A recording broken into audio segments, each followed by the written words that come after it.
নমস্কাৰ সকলোকে সুপ্ৰভাত। আহক আমি প্ৰভুৰ চৰণত মূৰ দুৱাইছোঁ। প্ৰথমতে আমাৰ পবিত্ৰ মৰমীয়াল অতিকে স্নেহৱান কৰুণাময় প্ৰেমময় ঈশ্বৰ স্বৰ্গত থকা দেউতা, ধন্যবাদ দিছোঁ। আমাৰ অপৰাধ পাপ আমাৰ লগত হিচাপ নকৰি, আমাক গণনা নকৰি তুমি নিজৰ পুত্ৰ যীশুৰ ওপৰত আমাৰ পাপৰ বোজাবিলাক দিলা আৰু যীশুৰ ওপৰত আমাৰ পাপৰ বোজা হিচাপ কৰি এটা এটা পাপৰ দণ্ড আৰু বিচাৰ তেওঁৰ পৰা ল'লা। আৰু আমাৰ প্ৰভুৱে আমাক মৰম কৰি নিজৰ জীৱনটো আমাৰ পাপৰ বেচ দিবলৈ বলিদান দি দিলে।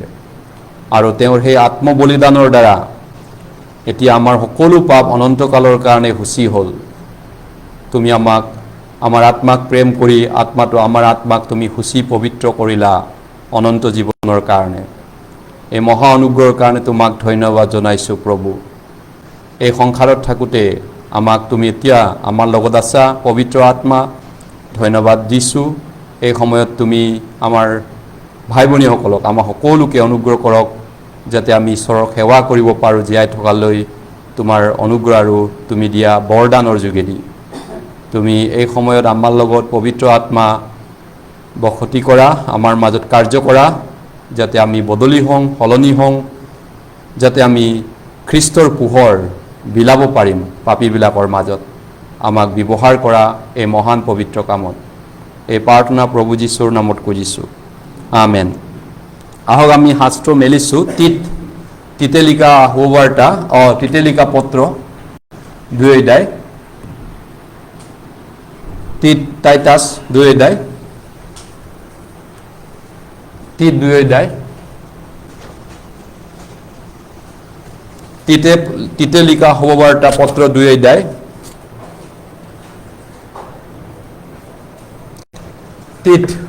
তিতৰ প্ৰতিপত্ৰ 2 অধ্যায়, টাইটাছ চেপ্টাৰ 2 ভাৰ্ছ 14, 2 অধ্যায় 14 পদ। আহক আমি একেলগে পঢ়োঁ এই বাইবেল পদটো। প্ৰথমতে, তেওঁ আমাক সকলো অধৰ্মৰ পৰা মুক্ত কৰিবলৈ আৰু সৎকৰ্মত উদ্যোগী নিজ অধিকাৰস্বৰূপ এটি বিশেষ লোকসমূহ নিজৰ অৰ্থে উচি কৰিবলৈ আমাৰ কাৰণে নিজকে দান কৰিলে। সৎকৰ্মত উদ্যোগী, উৎসাহী আজিৰ বিষয়টো, মানে বিশেষভাৱে সেই বিষয়টোৰ ওপৰত আমি চৰ্চা কৰিব বিচাৰিছোঁ। বিশেষভাৱে ঈশ্বৰে আমাক কিয় উদ্ধাৰ কৰিলে, ঈশ্বৰে মোক কিয় পৰিত্ৰাণ দিলে, আন ভাষাত দ্য পাৰ্পছ অফ চেলভেশ্যন।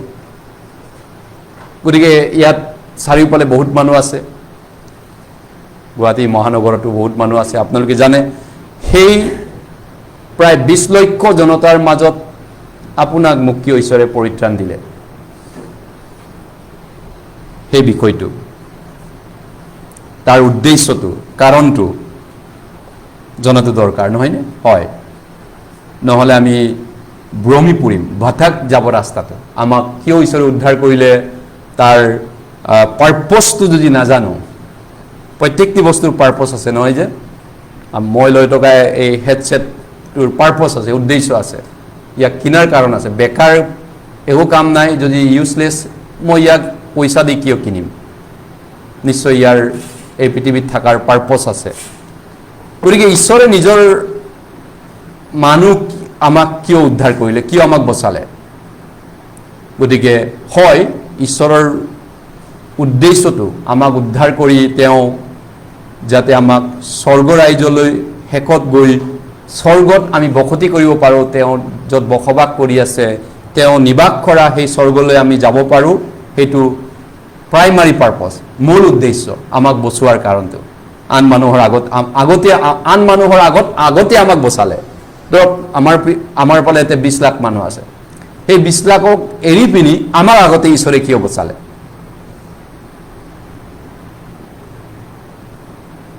কিন্তু তেওঁ অকল আমাক স্বৰ্গত থাকিবৰ কাৰণে বচাইছেনে?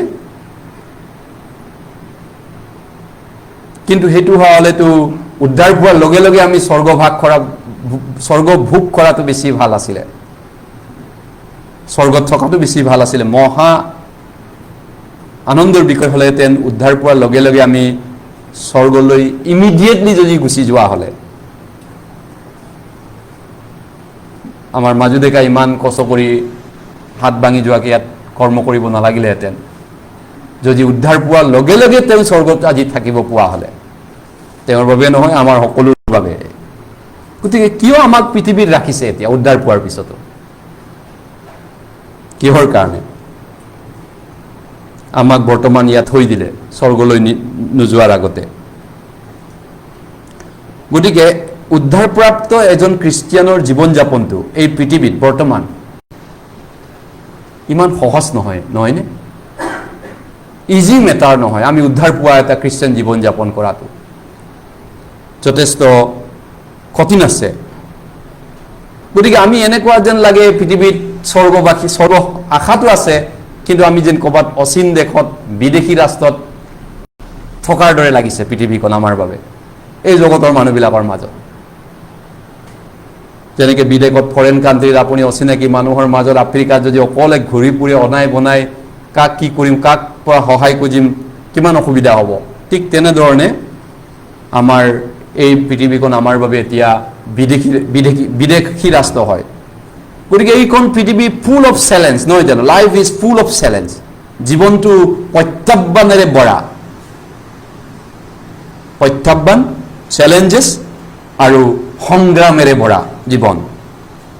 সংগ্ৰাম, প্ৰত্যাহ্বান, জটিলতা, কঠিনতাৰে ভৰা এই বৰ্তমান জীৱনটো। তাতকৈ স্বৰ্গ যোৱাটো বেছি ভাল আছিল। স্বৰ্গত থকা হ'লে এনেকুৱা আমি সংগ্ৰাম আৰু এনেকুৱা জটিলতা জীৱন কৰিব লগা নহ'লেহেঁতেন। য়েছ,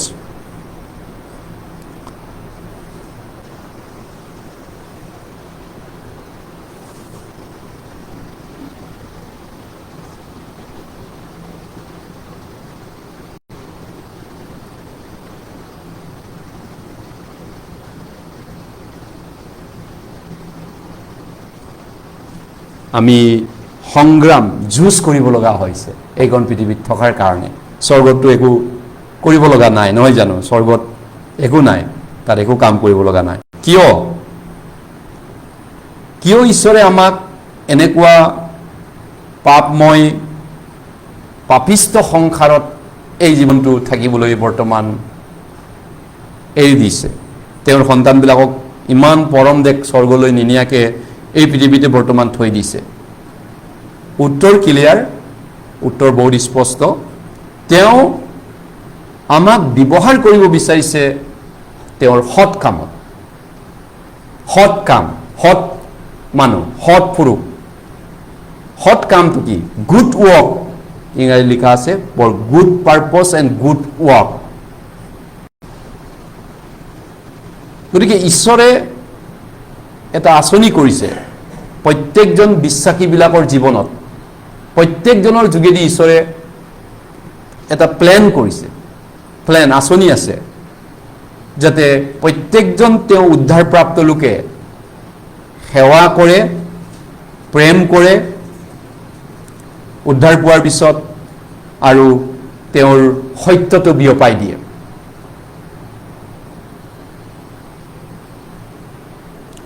গতিকে পাৰ্পজটো ইয়াত, বৰ্তমান মই ইয়াত আছোঁ এই পৃথিৱীত। মই ইয়াত থাকিব নালাগিছিলে, ওপৰত যাব লাগিছিলে আৰামত, ইমান ভাল জেগাটোত, কিন্তু সেইটো জেগাত বৰ্তমান নথকাকৈ ইয়াত মই যুঁজিব লগা হৈছে এইখন পৃথিৱীত। পাৰ্পজটো কিয় মই এইটো জীৱন কৰিব লগা হৈছে? তেওঁৰ পোহৰ ৰূপে মই ইয়াত পোহৰ দিব লগা হৈছে, আৰু এই অন্ধকাৰ জগতত পোহৰ বিলাব লগা হৈছে তেওঁৰ গস্পেল, তেওঁৰ শুভবাৰ্তা বিলাবৰ কাৰণে। আৰু তেওঁৰ হাত ভৰি বৰ্তমান ইয়াত নাই। ঈশ্বৰৰ হাতখন দেখিছেনে? ঈশ্বৰৰ ভৰিখন দেখিছেনে পৃথিৱীত? গতিকে ঈশ্বৰৰ হাত আৰু ভৰি হয় আমি এতিয়া বৰ্তমান। ঈশ্বৰৰ ৰাখিছে আমাক, যাতে আমি এতিয়া ইয়াত আচলতে যীশু থাকিব লাগিছিল, যীশুৱে আপোনাক সেৱা কৰিব লাগিছিল, নহয় জানো? তে যীশু নাই, কাৰণে আমি সিজনী ইজনক সেৱা উচৰ্গা কৰিছোঁ, কাৰণ যীশুৰ বদলি আমাক সেই কামটো কৰিবলৈ বৰ্তমান দিছে। গতিকে তেওঁৰ যিটো মহান কাম, সেই মহান কাম যিটো কৰ্ম বৰ্তমান চলি আছে, সেই মহান কাম কৰ্মৰ একোটা অংগ হয় আমি, একোটা পাৰ্ট হয় আমি প্ৰত্যেকজন ব্যক্তি। জেলাছ, মই আকৌ এবাৰ দ্বিতীয় তিত 2 অধ্যায় পঢ়ি দিছোঁ 14 পদ। তেওঁ আমাক উদ্ধাৰ কৰাৰ কাৰণটো প্ৰথমতে চাইছোঁ। তেওঁ আমাক সকলো অধৰ্মৰ পৰা মুক্ত কৰিবলৈ আৰু সৎকৰ্মত উদ্যোগী নিজ অধিকাৰস্বৰূপ এটি বিশেষ লোকসমূহ নিজৰ অৰ্থে কৰিবলৈ আমাৰ কাৰণে নিজকে দান কৰিলে। সৎকৰ্মত উৎসাহী, জেলাছ, বিৰাট উদ্যোগ, উৎসাহ সৎ কাম কৰিবলৈ। কেনেকুৱা সৎ কাম? সবচে বেষ্ট সৎ কামটো কি ঈশ্বৰৰ কাৰণে? সৎ কাম জানিলে সৎ কাম কৰিব নহয় জানো? য়েছ। সৎ কামৰ প্ৰতি বহুত উৎসাহী মানুহ, বহুত দৰদী মানুহ, সৎ কামৰ প্ৰতি বহুত মোহ আছে, একাগ্ৰতা আছে সৎ কামৰ প্ৰতি, আৰু বহুত এক্টিভ আছে সৎ কামৰ প্ৰতি, পেছিভ নহয়, সক্ৰিয় আছে বহুত। গতিকে তেওঁৰ পুত্ৰ আমাক বচাবলৈ তেওঁ এতিয়া আমাৰ বিশেষ অধিকাৰ স্বৰূপ তেওঁৰ আমাক লোক কৰিলে। তেওঁৰ অধিকাৰৰ আমি বিশেষ লোক, আৰু তেওঁ আমাক এই পৃথিৱীত থাকিবৰ কাৰণে কলিং কৰিছে, আহ্বান কৰিছে, যাতে আমি বৰ্তমান পৃথিৱীত থাক, কিন্তু ভাল কামৰ কাৰণে উৎসাহীৰে থাক, সৎ কাম কৰিবৰ কাৰণে একাগ্ৰতাৰে ভাল কাম কৰিবৰ কাৰণে। গতিকে তেওঁ আমাক কিয় উদ্ধাৰ কৰিলে? বিভ্ৰান্তি, কনফিউজ, কিয় আছোঁ মই জীয়াই? মই কি কৰিম পৃথিৱীত জীয়াই? স্বৰ্গ কিয় যোৱা নাই আজিলৈকে উদ্ধাৰ পোৱাৰ দিনাখনে? কি কামত, মোৰ কাম কি? মই কি কৰিব আছোঁ ইয়াত? তেনেকুৱা এটা অৱস্থাত থাকিবলৈ আমাক দিয়া নাই। তেওঁ আমাক কেনেকৈ সৎ কাম কৰিব লাগে, সৎ কৰ্ম, সৎ পুৰুষ, আৰু তেওঁ ইতিমধ্যে সেইটো প্ৰকাশ কৰিছে তেওঁৰ সৎ কামটো কি হয়। গতিকে জাকুব 4 অধ্যায়ত কৈছে, যিজনে সৎ কৰ্ম কৰিব জানিও যদি নকৰে, সেয়া তেওঁলৈ পাপ হয়। হয়, আপুনি পাপ নকৰা মানুহ হ'ব পাৰে, ভাল মানুহ, ভদ্ৰ মানুহ, নৈতিক ফালৰ পৰা বহুত ভাল মানুহ, কিন্তু যদি বাইবেলৰ মতে পাপ মানে কি? সৎ কামটো কৰিব জানে আপুনি কিন্তু নকৰে, সেয়ে তালৈ পাপ হয়, বাইবেলে কৈছে। পাপ এইটোৱে নহয়, সৎ কাম কৰিব জানিও আপুনি যদি নকৰে, হাত কুচাই থাকে, সেইটো পাপেই হয় ঈশ্বৰৰ আগত। য়েছ, তেওঁৰ ইচ্ছা তেওঁৰ বাইকত আমাক প্ৰকাশ কৰিছে। আমি যেতিয়া সিজনে সিজনক বৰ একাগ্ৰতাৰে সেৱা উচৰ্গা কৰোঁ, মোহ প্ৰেমেৰে আৰু আগ্ৰহেৰে, আৰু তেওঁৰ মৰম প্ৰতিদ্বন্দ্বী হৈ তেওঁৰ প্ৰেম আমাৰ মাজত প্ৰকাশ পাব, আৰু তেওঁৰ যি পাৰ্পছটো আমাৰ জীয়াই থকাৰ যোগেদি ফুলফিল হ'ব। তেওঁৰ পাৰ্পছটো তেওঁৰ সন্তানবিলাক থকাৰ যোগেদি, তেওঁৰ ইচ্ছাটো তেওঁৰ সন্তানবিলাকৰ যোগেদি এই পৃথিৱীত ফুলফিল কৰিব। গতিকে ট্ৰু জিল, সঁচা উৎসাহ মানে কি? উদ্যোগী মানে কি? দাউদে কৈছে, মই তোমাৰ গৃহৰ কাৰণে বলিয়াৰ দৰে মই এটা উৎসাহ কৰিছোঁ, তোমাৰ কাৰণে এটা ঘৰ বনাবলৈ মই বলিয়াৰ দৰে হৈছোঁ। পৌলকো মানুহে কৈছিলে, তই যীশুৰ কাৰণে বলিয়াৰ দৰে কৰি আছ। তুমি যীশু বলিয়া বুলি কৈছিলে পৌলক মানুহে। দাউদেও ঈশ্বৰৰ গৃহ এটা বনাবৰ কাৰণে বলিয়া হৈছিলে, ৰজা হৈও তেওঁ। পৌলে ঈশ্বৰৰ সৌবাতৰি, মানুহ আত্মা বচাবৰ কাৰণে সৌবাতৰি প্ৰচাৰ কাৰণে যীশুৰ নামত তেওঁ বলিয়া আছিলে। গতিকে সঁচা জিল, উৎসাহ, উদ্দীপনাটো অকল আৱেগত নহয়, ইম'চনেলি নহয় জানো? আৱেগিকভাৱে আমি ইম'চনেলিভাৱে সেইটো নহয়, কিন্তু এটা উৎসৰ্গিত জীৱন হয়, ডেডিকেটেড, সমৰ্পিত জীৱন, আৰু লগত একশ্যন। অকল ভাবি থাকিলে নহ'ব, মই এনেকুৱা তেনেকুৱা, একো কাম নকৰে, তেনেকুৱাও সেইটো সঁচা উদ্যোগীটো তেনেকুৱা নহয়। গতিকে তেওঁৰ পথ অনুসৰণ কৰি, প্ৰভুৰ পথ অনুসৰণ কৰি আমি আগবাঢ়িব লাগিব। ইপিচিয়া 2 অধ্যায়, ইপিচিয়া 2 অধ্যায়লৈ গৈছোঁ।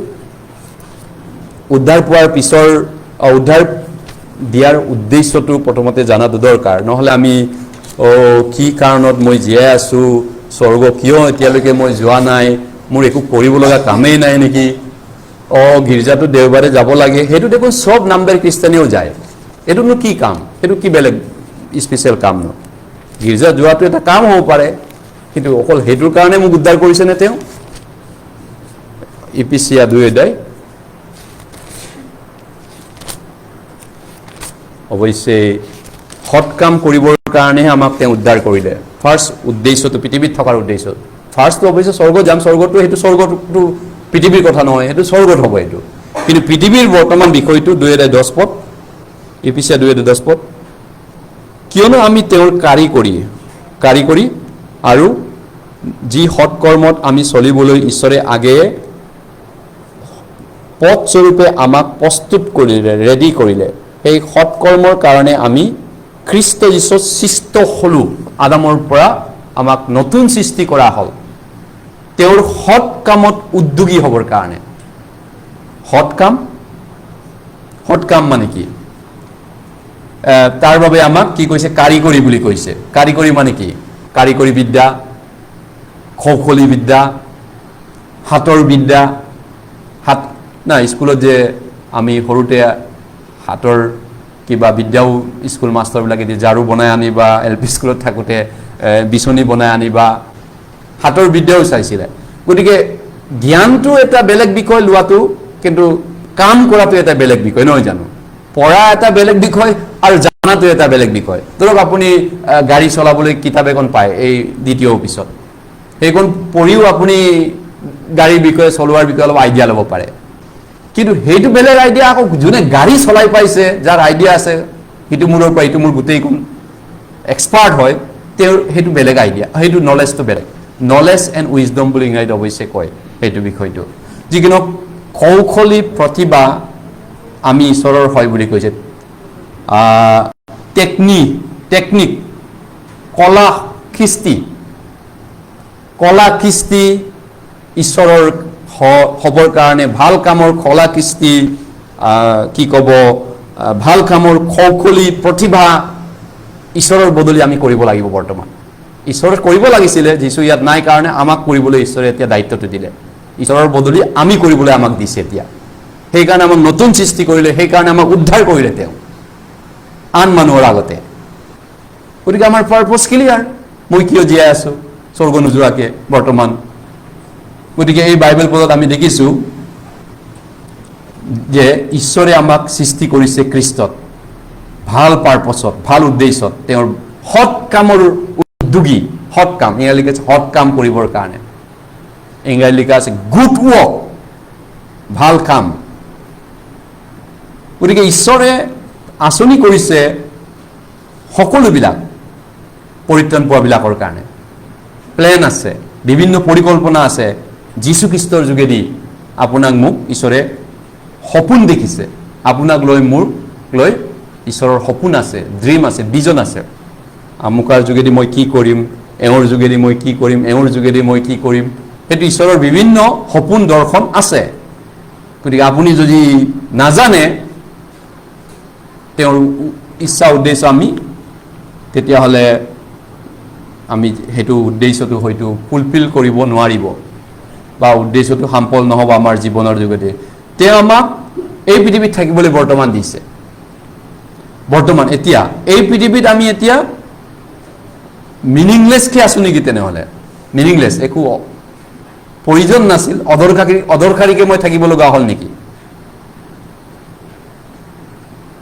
একচুৱেলি ঈশ্বৰে অৰ্ডেইন কৰিছে, ঈশ্বৰে আমাক নিযুক্ত কৰিছে পৃথিৱীত বৰ্তমান তোমালোক থাক, বৰ্তমান থাক, আৰু সুবিধা দিছে আমাক যাতে তেওঁ এই পৃথিৱীত সেৱা কৰি, ছাৰ্ভিচ দি পিনি তেওঁৰ ৰাইজত নোযোৱাৰ আগতে তেওঁৰ কাৰণে জীয়াই থকাৰ এটা চান্স পাইছোঁ, তেওঁৰ ভাল কাম কৰিবৰ কাৰণে।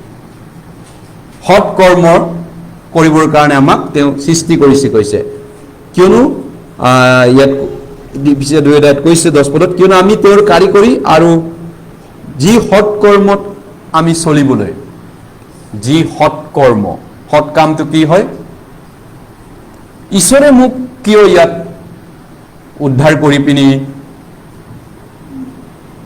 স্বৰ্গলৈ লৈ যোৱা নাই লগে লগে কিন্তু এই পৃথিৱীত বৰ্তমান জীয়াই থাকিব দিলে তেওঁৰ ভাল কামটোৰ ৰূপ প্ৰতিধ্বন্দি ৰূপ দেখাবৰ কাৰণে ধৰক বেলি পোহৰ নিজা আছে চন্দ্ৰৰ নিজৰ পোহৰ নাই ৰাতি চন্দ্ৰই ক'ৰ পৰা পোহৰ দিয়ে বেলিৰ পৰা পোহৰ তেওঁ টানি পিনি পৃথিৱীক পোহৰ দিয়ে চন্দ্ৰৰ নিজা পোহৰ নাই ঠিক তেনেকৈ আমাৰো নিজৰ পোহৰ নাই কিন্তু খ্ৰীষ্টৰ পৰা আমাক পোহৰ দিয়া হৈছে আৰু সেই খ্ৰীষ্টৰ পোহৰটো লৈ আমি পাপী সংসাৰত আন্ধাৰৰ মাজত থকা মানুহৰ মাজত পোহৰটো বিলাবৰ কাৰণে আমাক ঈশ্বৰে আশা কৰে বা আমাৰ যোগেদি আঁচনি কৰিছে গতিকে তেওঁৰ কাৰিকৰী আমি সেইকাৰণে তেওঁ আমাক সেই কামৰ কাৰণে সৃষ্টি কৰিছে যাতে আমি তেওঁৰ ভাল কামবিলাক সম্পূৰ্ণ কৰোঁ আৰু তেওঁ সেইকাৰণে আমাক প্ৰস্তুত কৰিছে এতিয়া ভাল কাম বুলি ক'লে কি হ'ব পাৰে সেইটো আমি পাচনি কৰ্ম চাওঁ 10 অধ্যায় পাচনি কৰ্ম 10 অধ্যায় সৎ কাম বহুত আছে বেষ্ট সৎ কামটো কি হয় বাইবেলৰ মতে আৰু যীশুৱেও সেই সৎ কাম কৰিবৰ কাৰণে আহিছিলে পাচনি কৰ্ম 10 অধ্যায় 38 পদ Acts chapter 10 verse 38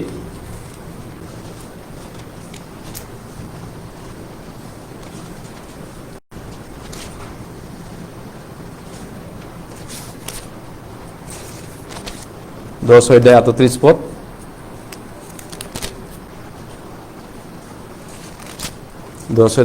পদ chapter 10:38 Acts chapter 10:38 হয় সেয়ে এই ঈশ্বৰে নাছৰতীয়া যীশুক পবিত্ৰ আত্মা আৰু মহিমাৰে অভিষিক্ত কৰিলত তেওঁ ঠায়ে ঠায়ে ফুৰি সৎ কৰ্ম কৰি সৎ কৰ্ম কি সৎ কৰ্ম ইয়াত স্পষ্টকৈ সৎ কৰ্মটো দেখা পাইছোঁ সেইটো হৈছে শয়তানৰ পৰা অত্যাচাৰ পোৱা আত্মা সকলোকে সুস্থ কৰিলে কিয়নো ঈশ্বৰ তেওঁৰ সংগী আছিল গতিকে সৎ কাম বহুত আছে পৃথিৱীত যদি আপুনি বিচাৰি পায় সৎ কাম কি বিভিন্ন সৎ কাম আছে নহয় জানো মানুহে দুখীয়া মানুহক কোনে এইটো কৰি আছে কোনোবা এটা মানুহ আছে গুৱাহাটীতে কোনোবা এটা অনুষ্ঠান চলায় তেওঁ 2-3খন আশ্ৰম খুলিছে আৰু যিবিলাক ৰাস্তাত বৃদ্ধক পেলাই থৈ যায় আজিৰ যুগৰ বহুত ডাঙৰ ডাঙৰ মানুহবিলাকে সেইবিলাকক ৰাস্তাৰ পৰা বুটলি তেওঁ আশ্ৰমত খুলিছে কোনোবা অসমীয়া মানুহে হয় 2টা নে 3টা আশ্ৰম আছে তেওঁ তাত উৎসৰ্গা কৰে আৰু মানুহবিলাকক সহায় কৰে কিছুমানে আকৌ দুখীয়া ল'ৰা ছোৱালীক পঢ়াব নোৱাৰাবিলাকক পঢ়াই দিয়ে বহুত মানুহ আছে ধনী ধনী জগতৰ মানুহবিলাক গতিকে সৎ কাম বহুত আছে কিন্তু এই 70-80 বছৰ থকা সৎ কামটো আৰু অমৰকাল চিৰজীৱন জিলিকি থকা সৎ কামৰ মাজত বহুত ডিফাৰেঞ্চ আছে বহুত পাৰ্থক্য আছে গতিকে যীশুৱে যিটো কৰিছিলে সেইটো কাম হৈছে 70-80 বছৰ থকা সৎ কাম তেওঁ কৰা নাছিল যিটো আত্মা অমৰ হয় যিটো প্ৰাণ অমৰ হয় সেই আত্মা অমৰ আত্মাক তেওঁ স্বৰ্গলৈ অমৰকে নৰকৰ পৰা বচাবৰ কাৰণে দিনে নিকাই তেওঁ ব্যস্ত আছিল আৰু সেইটো আছিল সৎ কৰ্ম শয়তানৰ পৰা উৎপীড়িত অত্যাচাৰী প্ৰত্যেকটি প্ৰাণটোক আত্মাটোক তেওঁ ৰক্ষা কৰাটো তেওঁৰ দায়িত্ব গতিকে আমিও সেই কাম কৰি আছো নহয়নে পুৱা গধূলি বুলি নাই অভাৱ অনাটন নাই কোনোবা চাওক নাচাওক কোনোবা সহায় কৰক নকৰক আমি এইবোৰ চাবলৈ ঘূৰি চাবলৈ আমাৰ কাৰো সময় নাই যীশুৱে আমাৰ ৰাস্তা দেখাইছে আমাক আমি যীশুৰ পিছত গৈ কাম কৰি আছো সৎ কাম গাঁৱে গাঁৱে নগৰে নগৰে গোটেই ৰাইজকন বিয়পাই দিয়া হেৰুৱা আত্মাবিলাকক প্ৰচাৰ কৰা বচোৱা সেই সৎ কামটো সেই কামৰ কাৰণে আমাক উদ্ধাৰ কৰিছে আৰু সেই কামটো যদি জানিও কোনোবা নকৰে সেইটোৱে পাপিষ্ট বুলি কৈছে জাকব 2 অধ্যায় কিমান আছিলে জাকব 4 অধ্যায় চাওঁ জাকব 4 অধ্যায় হয়তো আপুনি ৰাস্তাৰ ভিক্ষাৰী এটা খোৱাব পাৰিলে আপুনি ভাবিছে বহুত ভাল হ'ব নেকি এইটো এইটো ভাল সৎ কাম হ'ব পাৰে কিন্তু এইটো 70-80 বছৰ বা 5-6 বছৰ ইয়াত জীয়াই থকা মাত্ৰ সৎ কাম হয় জাকব দুয়েদাই দুখীয়া ঘৰৰ ল'ৰা ছোৱালীক পঢ়াব নোৱাৰা মানুহৰ ল'ৰা ছোৱালীক পঢ়াই দিয়াটো সৎ কাম হ'ব পাৰে স্কলাৰশ্বিপ দিয়াটো কিন্তু এইটো 70-80 বছৰ থকা মাত্ৰ কাক বাই 1200 সহায় প্ৰত্যেক মাহ দিব পাৰে আপুনি এইটো পৃথিৱীত 70-80 বছৰ সহায় মাত্ৰ থাকিব কোনোবাই কম্বল বিলাব পাৰে কেই বছৰ থাকিব কম্বলটো নহয় জানো পুৰণা হয় পাতি চিতি যাব এদিনাখন জাকব 4 17 পদ এতেকে যি কোনে সৎ কৰ্ম কৰিবলৈ জানিও তাক নকৰে তাৰ পাপ হয় গতিকে পাপ কৰি আছে কোনে পাপ কৰি আছে যোনে সেইবিলাকে পাপ কৰিছে খ্ৰীষ্টিয়ান বুলি বৰ্ণ এগেইন হোৱাৰ পিছত নতুন জন্ম পোৱাৰ পিছতো যোনে সৎ কৰ্ম কৰিবলৈ জানে কিন্তু চুপচাপ বহি আছে একো কৰা নাই হাত সাৱতি হাতখন কুচাই পিনি বহে নহয় জানো আৰু চাৰ্চত আহিলে তেনেকৈ বহি পিনি আকৌ ঘৰলৈ ঘূৰি যাব তেনেকেই ঈশ্বৰৰ একো কাম নকৰে নহয় জানো গতিকে বাইবেলে কৈছে তেওঁলোকে পাপী হয় তেওঁলোক পাপ কৰি আছে ঈশ্বৰে আমাক কিয় উদ্ধাৰ কৰিলে সৎ কাম কৰিবৰ কাৰণে আৰু সেই সৎ কামটো কৰিবলৈ যাওঁতে ঈশ্বৰে আমাক এটা প্ৰক্ৰিয়াৰ মাজেদি নিয়ে এটা প্ৰচেছিঙৰ মাজেদি নিয়ে যেনেকৈ ফুড প্ৰচেছিং আমুক প্ৰচেছিং ফাইল প্ৰচেছিং এটা প্ৰক্ৰিয়া আছে আপোনাৰ কিবা এটা আপুনি এপ্লিকেশ্যন কৰিছে এটা প্ৰচেছৰ মাজেদি যায় আপুনি মোবাইল এটা আপডেট কৰিব বিচাৰিছে প্ৰচেছিং বুলি দেখায় প্ৰচেছিং ঘপকনে উল্টা পাল্টা হৈ গ'লেতো কি হ'ব চব বস্তুৰে ছিষ্টেম আছে প্ৰচেছিং কৰে নহয় জানো আৰু ঈশ্বৰেও তেওঁৰ সন্তানক সেইটো প্ৰক্ৰিয়াৰে নিয়ে দ্বিতীয় তিমথিয়লৈ গৈছোঁ দ্বিতীয় তিমথিয়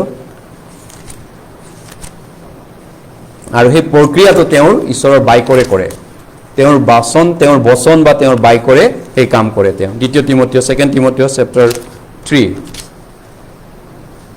3 অধ্যায় 16-17 পদ আহক আমি একেলগে পঢ়ো দ্বিতীয় তিমথিয় 3:16-17 পদ গোটেই শাস্ত্ৰ ঈশ্বৰ নিশ্চাকিত আৰু যাতে ঈশ্বৰৰ মানুহ সিদ্ধ আৰু সকলো সৎকৰ্মৰ নিমিত্তে সুসজ্জিত হ'ব পাৰে তাৰ কাৰণে শিক্ষাৰ অনুযোগৰ সঠিক উত্থাপনৰ আৰু ধাৰ্মিকতা সম্বন্ধীয় শাসনৰ অৰ্থে লাভজনক ইয়াত কৈছে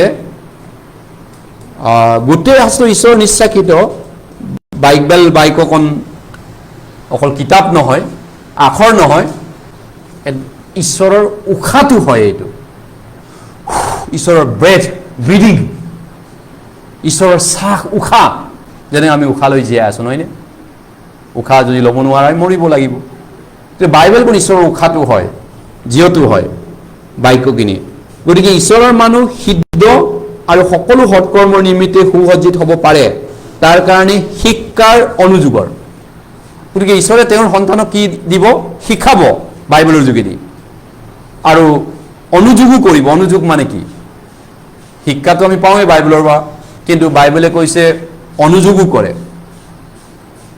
ডিসিপ্লিন কৰে দাবী ধমকিও দিয়ে ৱাৰ্নিঙো দিয়ে ঈশ্বৰৰ বাইকৰে আনবাকাত গালিও পাৰে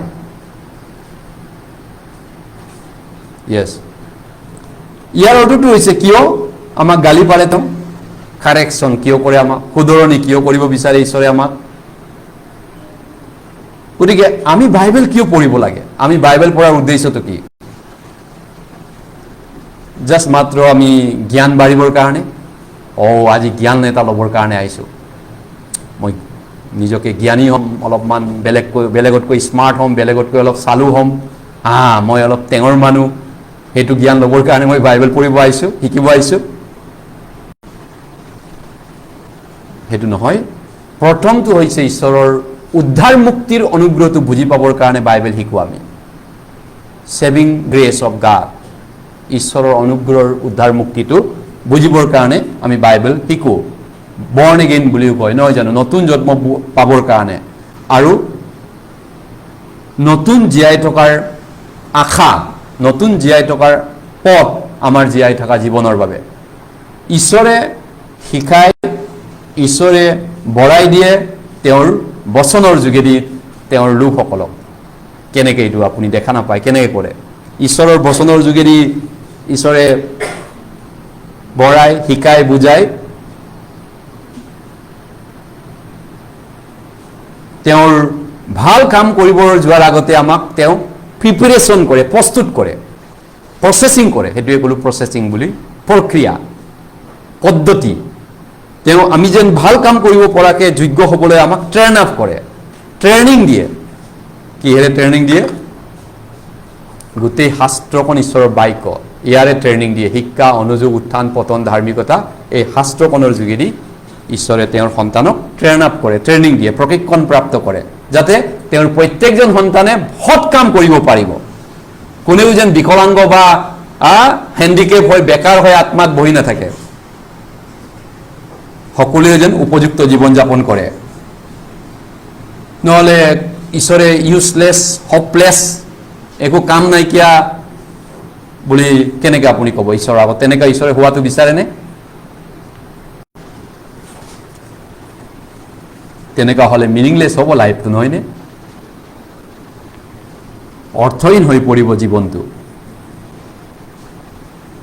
কিয়ৰ কাৰণে আমি জীয়াই আছোঁ মাত্ৰ জীৱনটো সফল কৰিবলৈ নিজক ছাকচেছ কৰিবলৈ অনলি ফৰ ছাকচেছ সেইটোৱে আপুনি মই দৌৰি আছোঁ নে যপস্যা ফেমাছ জনপ্ৰিয়তা মানুহৰ মাজত নিজক যশস্বিক বঢ়াবৰ কাৰণে সন্মান বঢ়াবৰ কাৰণে নে পইচা বঢ়াবৰ কাৰণে আৰু পইচা জমা কৰিবৰ কাৰণে সেইটোৱে আমাৰ জীয়াই থকাৰ উদ্দেশ্য উদ্ধাৰ পোৱাৰ পিছত জগতৰ প্ৰজাতিবিলাকৰ সেইটো হ'ব পাৰে তেওঁলোকৰতো ঈশ্বৰে কেয়াৰ কৰা নাই সেইটো তেওঁলোকৰ হ'ব পাৰে কিন্তু ঈশ্বৰৰ সন্তানবিলাকৰ উদ্ধাৰ পোৱাৰ পিছত তেওঁলোকৰ জীৱন এই পৃথিৱীত মান সন্মান যপস্যা ধন দৌলত আৰ্জি পইচা জমা কৰা সন্মান জমা কৰা আৰাম এছ কৰক খাও পিও এছ কৰক সেয়াই নেকি উদ্ধাৰ পোৱাৰ লক্ষ্যটো প্ৰভুৱে তেওঁৰ লোকক তেনেকুৱা কামতে উদ্ধাৰ কৰিছে নেকি তেনেকুৱা এটা জীৱন দিবৰ কাৰণে আমাক তেওঁ উদ্ধাৰ কৰিছে নেকি হয় আমি পূৰ্বত তেনেকুৱা মানুহ আছিলোঁ উদ্ধাৰ নোপোৱা আগতে আমি নাজানিছিলোঁ এইটোৱে আমাৰ জন্মৰ পৰা আমি সেইটোৱে বুলি ভাবিছিলোঁ এইখন পৃথিৱী পোহৰ দেখাৰ লগে লগে চব মানুহ তেনেকুৱাই আমিও তেনেকুৱা বুলি ভাবিছিলোঁ ধন দৌলত মান সন্মান যপস্যা কীৰ্তিৰ পিছত দৌৰিছিলোঁ পৰিত্ৰাণ পোৱাৰ আগতে এইটো কিন্তু যিহেতু এতিয়া আমাক তেওঁ পূৰ্বৰ সেই পাপিষ্ট এই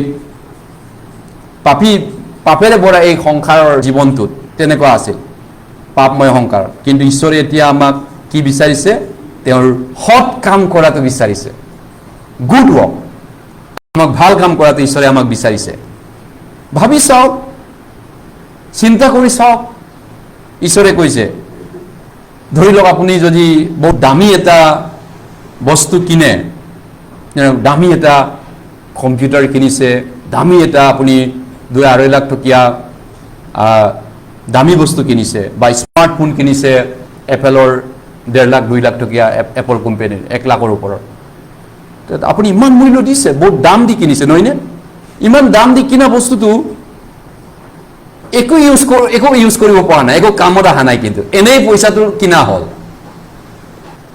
তেনেকুৱা হ'ব পাৰেনে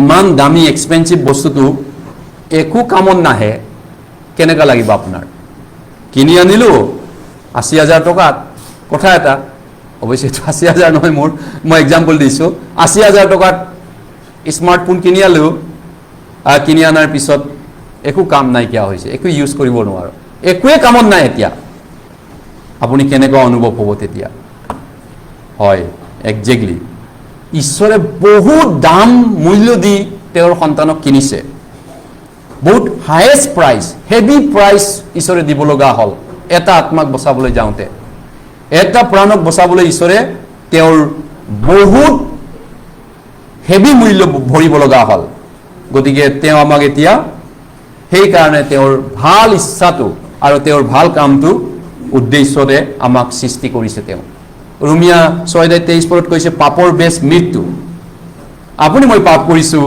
কিন্তু মৃত্যু ঈশ্বৰৰ পুত্ৰই হ'ল আপুনি মই মৰিব লাগিছিল কিন্তু আপুনি মই জীয়াই আছোঁ কিন্তু যীশুহে মৰিল দামটো দিব লগা হ'ল যীশু মৰি পিনি গতিকে প্ৰথম ইব্ৰী 9:22 কৈছে তেজ ওলোৱা নহ'লে পাপ মোচন নহয়। আপুনি মোৰ বদলি দেখা পাইছোঁ আমি যে তেজ ওলোৱাই কাকবাই ক্ৰুচ কাঠত আৰি গজাল মাৰি হত্যা কৰা হ'ল। আৰু সেই ইমান মূল্য ঈশ্বৰে দি আপোনাক মোক কিনিছে। প্ৰথম কৰিন্থীয় 6:19-20 কৈছে তোমালোক নিজৰ নোহোৱা, তোমালোকক মূল্য দি কিনা হৈছে ঈশ্বৰে কৈছে। প্ৰত্যেকজন নতুন জন্ম পোৱা খ্ৰীষ্টিয়ানক ঈশ্বৰে কৈছে তুমি নিজৰ নোহোৱা বাবা বোপা, তুমি নিজৰ নোহোৱা মোৰ প্ৰিয়সকল, তোমালোকক বহুত দাম দি কিনা হৈছে। কিমান দাম? ঈশ্বৰৰ তেজেৰে কিনা মণ্ডলীক কৈছে। পাচনি কৰ্ম 20:28 ঈশ্বৰৰ তেজ, কিমান টকাৰে আপুনি ঈশ্বৰৰ তেজ কিনিব পাৰিব? কিমান কৰড় দিব ঈশ্বৰৰ তেজটো কিনিবলৈ? ঈশ্বৰৰ তেজ টকাৰে কিনিব নোৱাৰে, ইমান পবিত্ৰ, ইমান চাপা। আৰু তেনেকুৱা এটা ঈশ্বৰৰ জীৱন আৰু তেজ ত্যাগৰ বিনিময়ত আজি আমি অনন্ত জীৱনটো পালোঁ। গতিকে ঈশ্বৰৰ সেই কিনাসকল এতিয়া নিজৰ কাৰণে জীয়াই থকাটো হ'ব পাৰে এটা উদ্দেশ্য, আপুনি নিজৰ কাৰণে জীয়াই আছে, কিন্তু যিজনে আপোনাক মোক কিনিলে মূল উদ্দেশ্য তেওঁৰ কামত আমি আহিব লাগিব, তেওঁৰ পাৰ্পছত ইউজ হ'ব পাৰিব লাগিব। যদি তেওঁৰ পাৰ্পছত ইউজ নাই, তেওঁ ইমান দাম দি কিনিলে কিন্তু তেওঁৰ কামত লগাব পৰা নাই আমাক, তেওঁ ভাবিব ইয়াক মই কিয় কিনিলোঁ, একো কামত অহা নাই দেখোন ইয়াক কিনি পিনি মোৰ। গালাতিয়া 2:20 পৌলে কৈছে মই খ্ৰীষ্টৰ সৈতে ক্ৰুচত হত হ'লো, মই জীছো বুলিলে মই নহয়, এতিয়া খ্ৰীষ্টেহে মোক জীছে। আৰু মই বৰ্তমান যি জীৱন কৰিছোঁ মোক প্ৰেম কৰা আৰু মোৰ কাৰণে জীৱন দান দিয়া ঈশ্বৰৰ পুত্ৰত কৰা সেই বিশ্বাসৰ দ্বাৰাহে মই এতিয়া জীৱন যাপন কৰিছোঁ। মই নাই কৈছে তেওঁ, খ্ৰীষ্টেহে মোৰ এতিয়া আছে। আগতে মই আছিলোঁ বছ, এতিয়া মই নাই, সেইটো মৰি গ'ল যীশু ক্ৰুচত। গতিকে ৰোমিয়া 14:1 কৈছে আমি জীও বা আমি কোনেও, আমাৰ মাজৰ কোনেও নিজৰ নিমিত্তে নিজে, কোনেও নিজৰ নিমিত্তে নমৰে। যদি জীও বা মৰো আমি প্ৰভুৰেই হয়, মৰো বা জীও এতেকে আমি প্ৰভুৰেই হৈ আছোঁ। যদি মৰো প্ৰভুৰ কাৰণে মৰিব লাগিব, আৰু জীও তেওঁৰ কাৰণে জীয়াই থাকিব লাগিব।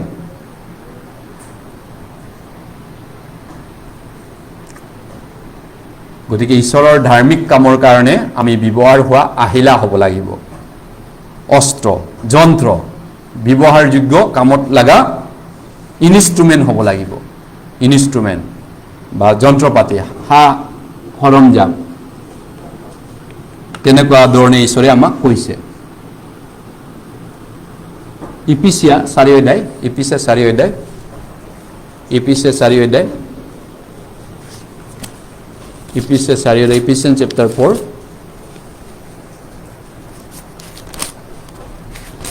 ইফিছিয়ান 4:4, 19 আৰু 20 পদ, 11 আৰু 12 পদ। ইফিছিয়ান চেপ্টাৰ 4 ভাৰ্ছ 11 and 12, 11-12 পদ। আৰু যেতিয়ালৈকে আমি সকলোৱে ঈশ্বৰৰ পুত্ৰ বিষয়ক বিশ্বাসৰ আৰু জ্ঞানৰ ঐক্যত মিলি সিদ্ধ পুৰুষৰ অৱস্থা অৰ্থাৎ খ্ৰীষ্টৰ পৰিপূৰ্ণতাৰ বয়সৰ পৰিমাণ নাপাওঁ, তেতিয়ালৈকে পৰিচৰ্যা কৰ্ম সাধন কৰিবলৈ আৰু খ্ৰীষ্টৰ শৰীৰ বৃদ্ধি কৰিবলৈ পবিত্ৰবিলাকৰ সিদ্ধিৰ অৰ্থে 13 পদলৈ তেওঁ কিছুমানক পাচনি, কিছুমানক ভাৱবাদী, কিছুমানক শুভবাৰ্তা প্ৰচাৰক, কিছুমানক ৰক্ষক আৰু শিক্ষক হ'বলৈ দিলে। মণ্ডলীৰ জীৱনৰ কথাটো কৈছে ইয়াতে, মণ্ডলীৰ জীৱন যাপন। গতিকে ঈশ্বৰে পূৰ্ব পৰিকল্পনা মৰ্মে জগত স্থাপনৰ পূৰ্বতে এটা প্লেনিং কৰিছিলে। এডেন বাৰী বনোৱাৰ আগতে, আদাম হাৱাক সৃষ্টি নকৰাৰ আগতে পৰিকল্পনা কি আছিল? মানুহক তেওঁ ভাল পায়, মানুহক জীৱন দি মৰম কৰি প্ৰেম দি তেওঁ সৃষ্টি কৰিছে, আৰু সেই মানুহৰ পৰা তেওঁ উভতাই প্ৰেম আশা কৰিছিল। কিন্তু ঈশ্বৰক প্ৰেম কৰাৰ বদলি আদামে ঈশ্বৰক গাদ্দাৰ কৰিলে, বিশ্বাসঘাতক কৰিলে। ঈশ্বৰৰ প্ৰেমৰ বিনিময়ত তেওঁ ঈশ্বৰক জ্বালাহে দিলে আদাম হাৱাই। তৎসত্ত্বেও ঈশ্বৰে আঁচনি কৰিছিল যে যদি তেওঁলোকে ভুল কৰে তেওঁলোকক বচোৱা ৰাস্তাটো ঈশ্বৰে পূৰ্বতে প্লেনিং কৰা আছিল, জগত স্থাপনৰ পূৰ্বতে। যীশু আহিব, তেওঁলোকৰ সেই বংশক বচাব, যীশু উদ্ধাৰ কৰিবগে, সেইটো আঁচনি আছিলে। গতিকে সেই বচোৱা লোকসকলে কয় মণ্ডলী, যাক যাক বচালে সেইটোক চাৰ্চ বুলি কয়। গতিকে ইপিচিয়াত কৈছে সেইটো জগত স্থাপনৰ পূৰ্বতে আমাক মনোনীত কৰা হ'ল মণ্ডলীটো চাৰ্চটো মানুহে পাপ নকৰা আগৰ পৰা বা সৃষ্টি নকৰা আগৰ পৰা এইটো চাৰ্চটো এটা ঈশ্বৰৰ এটা কি কয় প্লেন আছিলে আঁচনি আছিলে এই পৃথিৱী সৃষ্টিৰ আগতেই বনোৱা আগতেই এইটো চাৰ্চটো অলৰেডি ঈশ্বৰে মনত ভাবি লৈছিল প্লেনিং কৰিছিল গতিকে সেই ধৰণে গতিকে নতুন জন্ম পোৱাবিলাক উদ্ধাৰপ্ৰাপ্ত লোকসকলৰ যিটো জমা হোৱা জেগাটো জমা হয় যোৱাকালি আমি জমা হৈছোঁ এটা ঘৰত আমাৰ ধুনীয়া ফেলোশ্বিপ হৈছে ধুনীয়া মণ্ডলী গোট খাইছে নহয়নে হয় আৰু আজি আমি জমা হৈছে এটা জেগাত ধুনীয়া ফেলোশ্বিপ ধুনীয়া আমাৰ প্ৰভু আছে আমাৰ লগত অলপ পিছত আৰু এটা জেগাত জমা হ'ম কথা এটা মণ্ডলী জমা হ'ব গতিকে আগৰ দিনতো তেনেকুৱা আছিলে গতিকে এতিয়া ইয়াৰ অৰ্থটো হৈছে শুভ বাতৰি বিয়পাই দিয়া স্প্ৰেড দ্য গস্পেল সেইটো হৈছে আমাৰ হলি মিছন মানে তেওঁৰ মণ্ডলীৰ যোগেদি এটা অভিযান পবিত্ৰ এটা অভিযান কৰিবলৈ দায়িত্ব দিছে মণ্ডলীক এই বাৰ্তাটো বিয়পাই দিয়া যিমান পাৰে চুকে কোণে গাঁৱে বুৱে সকলো সৃষ্টিৰ মাজত সকলো জাতিৰ মাজত সকলো গোষ্ঠীক বিয়পাই দিয়া যিমান সোনকালে পাৰা মই ঘূৰি নহাৰ আগে আগে জেৰুসালেমৰ পৰা আৰম্ভ কৰি জিহুদিয়া পচনি ক্ৰমে একলে আপলোড কৰিছে কিন্তু যেতিয়া তোমালোকে পবিত্ৰ আত্মা পাব তেতিয়া তোমালোকে মোৰ সাক্ষী হবা সকলো জাতিৰ আগত আৰু জেৰুসালেমৰ পৰা আৰম্ভ কৰি জিহুদিয়া সমৰীয়া পৃথিৱীৰ শেষ সীমালৈ তোমালোকে এই বাৰ্তা বিয়পাই দিয়া 2000 বছৰ আগত তেওঁ আদেশ দি গ'ল এতিয়া বিয়পাই আছো নহয়নে আমি চুকে কোনে বিয়পাই আছো হয় গতিকে এইটো এটা আমাৰ দায়বদ্ধতা আছে তেওঁ আমাক দায়িত্ব দিছে মণ্ডলীক তেওঁ আমাক বিভিন্ন ধৰণৰ দায়িত্ব দিছে তাৰ লগতে গতিকে প্ৰত্যেকজন ঈশ্বৰৰ সন্তানৰ বিভিন্ন ৰুল আছে ভূমিকা মতিৰামৰ দায়িত্ব বেলেগ আছে এই চাৰ্চত আৰু পিছফালে কোনোবা বহাজনৰ দায়িত্ব বেলেগ আছে আধ্যাত্মিক বৰদান আছে কোনোবা ইয়াত বহি থকাবিলাকৰ ঈশ্বৰৰ ফালৰ পৰা কিবা গিফ্ট আছে কিবা এটা গিফ্ট আছে ঈশ্বৰৰ সন্তানক ঈশ্বৰে কিবা এটা গিফ্ট দিয়ে বাইবেলে কৈছে আমি শিকিব লাগিব এই বিষয়ে মোৰ গিফ্ট কি আছে মোৰ টেলেণ্ট কি আছে ঈশ্বৰৰ কাৰণে জীয়াই থকাৰ প্ৰভু যীশু ৰাজাক ওপৰলৈ নিবৰ কাৰণে তেওঁৰ বাৰ্তা বিলাবৰ কাৰণে মোক ঈশ্বৰে কি বৰদান দিছে কি আশীৰ্বাদ দিছে সেইটো আশীৰ্বাদটো যাক কয় স্পিৰিচুৱেল গিফ্ট বুলি কয় আত্মিক বৰদান আত্মিক মানে গিফ্ট সেই গিফ্টবিলাকৰ কথা মণ্ডলীৰ ভিতৰত তেওঁৰ লোকসকলক প্ৰত্যেকজনকে তেওঁ দিছে এতিয়া আপোনাৰ মোৰ গিফ্টটো বিশেষকৈ বিশ্বাসীবিলাকক তেওঁ সামৰ্থ্যৱান কৰিছে এনেবলিং কৰিছে তেওঁৰ ফালৰ পৰা বিশ্বাসীবিলাক যেন মানে বিভিন্ন ধৰণে বিভিন্ন কামত ইউজ কৰিব পাৰে যীশুৰ কামত এতিয়া কেনেকা ইউজ আমি এইটো সাৰ্ভিস ইন দ্য চাৰ্চ বুলি কয় গতিকে সাৰ্ভিস কি কাম কৰে আপুনি মই সাৰ্ভিস কৰোঁ ক'ত ৰিলায়েন্স ইণ্ডাষ্ট্ৰি মই ৰিলায়েন্স হস্পিটেলত সাৰ্ভিস কৰোঁ কেনেকুৱা মই কিবা সৰু সুৰা কাম হওক মেনেজমেণ্ট কাম হওক কোনোবা কয় আয়া কাম কৰোঁ আয়া এই সাৰ্ভিস হস্পিটেল আয়া স্কুলৰ আয়া টিচাৰ মেনেজিং ডাইৰেক্টৰ বা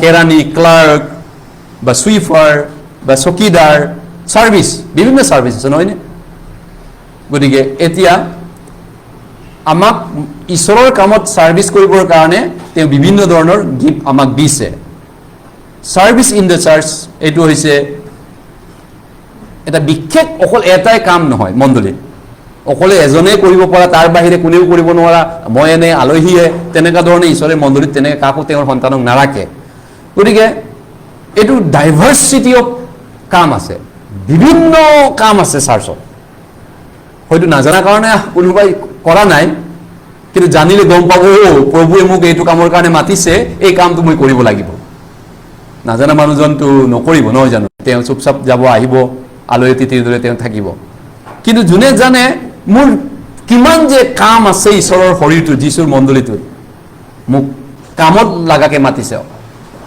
অলাগতিয়ালকে আমাৰ শৰীৰত কোনো পাৰ্ট নাই অলাগতিয়াল কেতিয়াবা বাবু নখ কিয় কাটিব লাগে সপ্তাহত এবাৰ নখটো কিয় লাগে নখ বহুত কামত আহে অলাগতিয়াল একো অংগ পতংগ নাই গতিকে কিছুমানক শিক্ষা দিবৰ কাৰণে মণ্ডলীৰ পৰা কাকবাই মাতে শিক্ষক হ'বৰ কাৰণে কোনোবা শিক্ষকটো হ'ব লাগিব এজন বা দুজন বা কোনোবা 2-3জন শিক্ষক হ'ব লাগিব মণ্ডলী যদি ডাঙৰ হয় 500জন মেম্বাৰ হয় গুৱাহাটীত হয়তো 10জন শিক্ষক লাগিব এজনে নোৱাৰিব কন্ট্ৰোল কৰিব তে কাকবাই শিক্ষক মাতিব তাৰ মাজত কাকবাই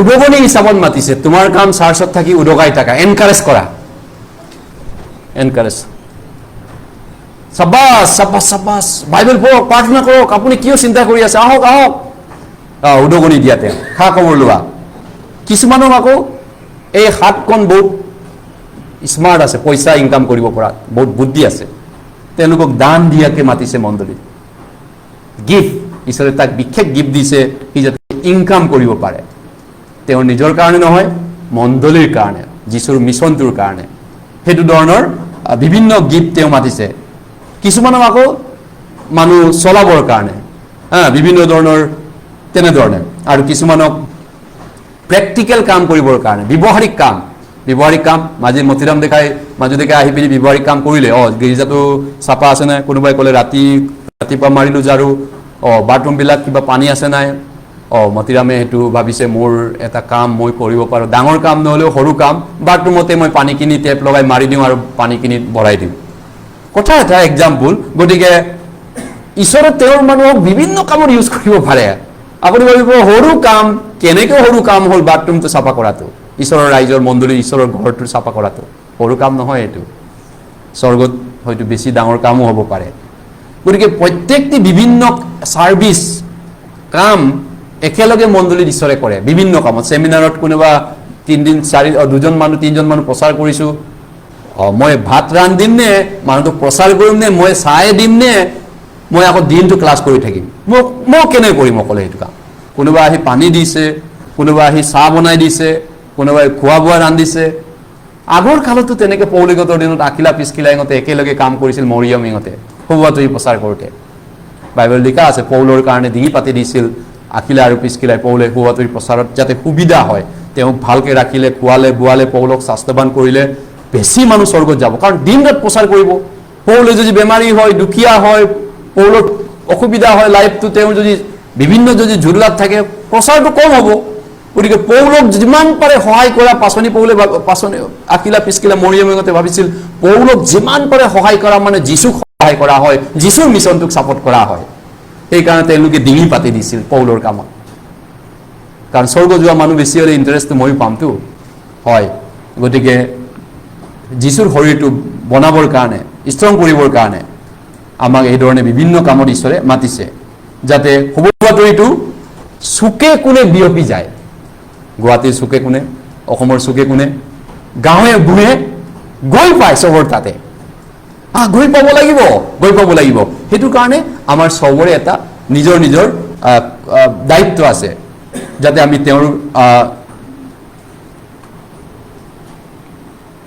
তেওঁৰ বিশ্বাসী ফেইথফুল বিশ্বাসী মানুহবিলাকৰ যোগেদি এই কাম ঈশ্বৰে কৰে বিশ্বাসী মানুহবিলাকৰ যোগেদি বিশ্বাসী ইয়াত কেইজন বিশ্বাসী আছে সৰু কথাত যোনে বিশ্বাসী তেওঁ অধিকতো বিশ্বাসী নহয়নে সৰুকেও যদি বিশ্বাস কৰে কিবা এটা তেওঁ ঈশ্বৰক তেনেকুৱা বিশ্বাসী মানুহৰ যোগেদি ঈশ্বৰে এই কাম কৰে গতিকে প্ৰত্যেকজন বিশ্বাসীয়ে এটা বিশেষত্ব আছে মানে বিশেষত্ব মানে একক গিভ আছে এককতা আছে কি কয় এইটো ইউনিক মানে কি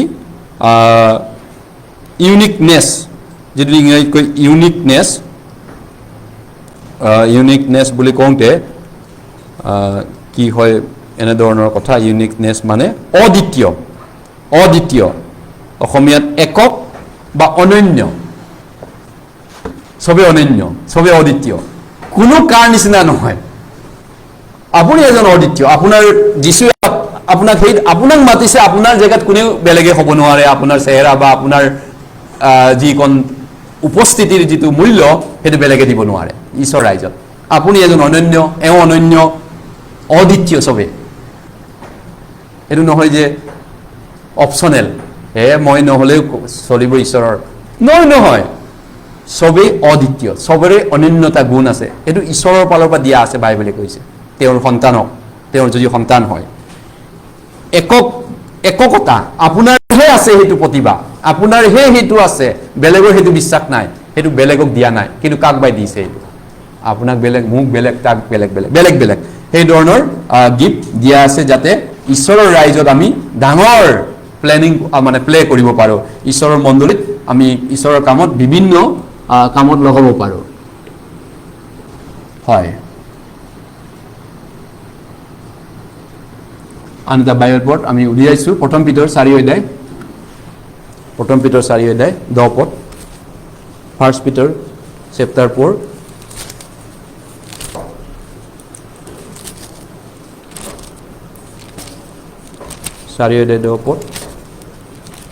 You are very unique. This one is very unique. মানে কি বুঝায়?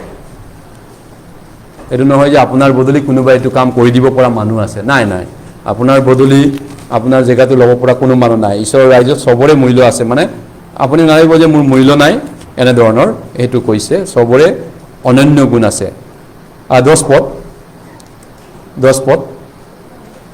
1 পিতৰ 4:10 পদ, প্ৰতিজনে যেনেকৈ যি অনুগ্ৰহৰ বৰ পালে তেনেকৈ তাৰে ঈশ্বৰৰ বহুবিধ অনুগ্ৰহৰূপ ধনৰ উত্তম ভঁৰালীৰ দৰে তোমালোকে পৰস্পৰে সেৱা উৎসৰ্গা কৰা। কোনোৱে যদি কথা কয় তেওঁ ঈশ্বৰৰ বচনসমূহৰ দৰে কওক, কোনোৱে যদি সেৱা উৎসৰ্গা কৰে তেন্তে ঈশ্বৰে দিয়া শক্তিৰ দৰে কৰক, এইদৰে যেন সকলো বিষয়তে যীশুখ্ৰীষ্টৰ দ্বাৰাই ঈশ্বৰৰ মহিমান্বিত হয়, তেওঁৰে মহিমা আৰু পৰাক্ৰম সদা সৰ্বদাই হওক, আমেন। 10 পদ, প্ৰতিজনে যেনেকৈ যি অনুগ্ৰহৰ বৰ পালে, বৰদান ঈশ্বৰৰ পৰা দিয়া হৈছে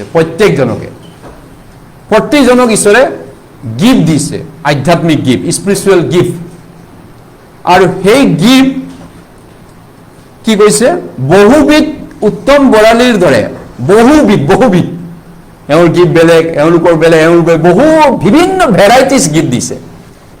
এইখন শ্ব'ৰুম ভেৰাইটিজ আইটেম আছে, বা দোকানখন বহুত ভাল, বা এইখন শ্ব'ৰুম বহুত ভাল, ভেৰাইটিজ, আপুনি যি লাগে প্ৰায় চব বস্তু উপলব্ধ, ভেৰাইটিজ। মণ্ডলীও তেনেকা ভেৰাইটিজ মানুহ আছে, ভেৰাইটিজ গিফ্ট আছে ঈশ্বৰৰ সন্তানবিলাকৰ, আৰু যিবিলাক সেইটো নাজানিব তেওঁলোক কমপ্লেইন কৰোঁতে সময়টো পাৰ হ'ব, নহয়নে? বয়সটো বছৰটো বাগৰি শেষ হৈ যাব। গতিকে অগণন দায়িত্ব আছে, অগণন কাম আছে, মাল্টিপাৰপাছ, মাল্টিপুল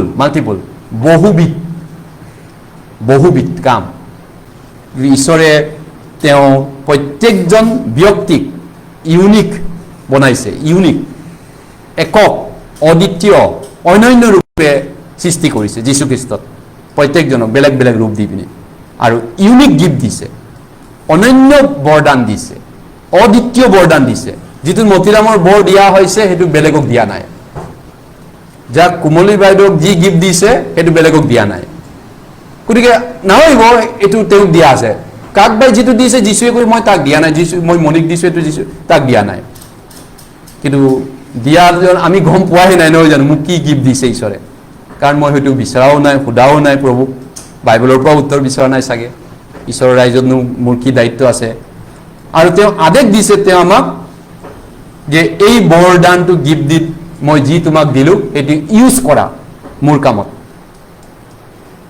মই তোমাক যি দিছোঁ সেইটো ইউজ কৰা। যেন কোনোবা পইচা ইনকাম কৰিব জানে, তেওঁক ঈশ্বৰে জ্ঞান বুদ্ধি দিছে, বা ব্যৱসায় বাণিজ্য ছাকচেছ হ'ব দিছে, কিহৰ কাৰণে? তেওঁক ঈশ্বৰে দিছে, গতিকে মোৰ কামত ইউজ কৰা, সেইটো ধৰণে বিভিন্ন ধৰণৰ ছাৰ্ভিচ কৰা। গতিকে ছাৰ্ভিচটো কি অপশ্যনেল নেকি? উদ্ধাৰ পোৱাবিলাকৰ কাৰণে অপশ্যনেল নেকি? কেতিয়াবা আপোনালোকে জানে অপশ্যনেল মানে কি, বিকল্প, মানে কি কয়, গাড়ী অপশ্যনেল গাড়ী বহুত থাকে, অপশ্যনেল সুবিধা, এইটো ল'ব নে এইটো ল'ব, আপোনাৰ অপশ্যন আছে, বহুত অপশ্যন আছে। কিন্তু ছাৰ্ভিচটো অপশ্যন নহয়, মই কৰিব নকৰিম, ঈশ্বৰক সেৱা কৰিব পাৰোঁ, নকৰিবও পাৰোঁ, তেনেকুৱা ধৰণৰ পৰিত্ৰাণ পোৱা মানুহ নাই।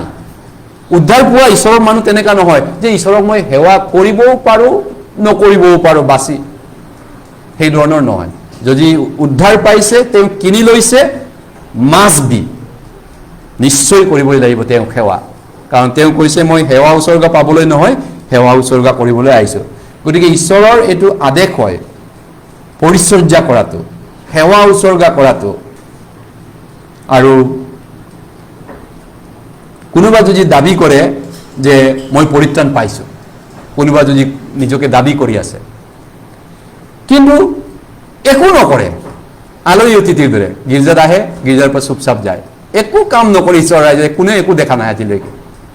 তেওঁ এটা অতিথি, আলহী, যেনেকৈ আলহী আপোনাৰ ঘৰত আহিলে চুপচাপ থাকে, আপুনি ভাত দিলে খাব, ভাত নিদিলে লাহেকৈ বহিব, চাহ দিলে খাব, নহ'লে লাহেকৈ থাকিব, এইটো আলহী বুলি কয় নহয় জানো?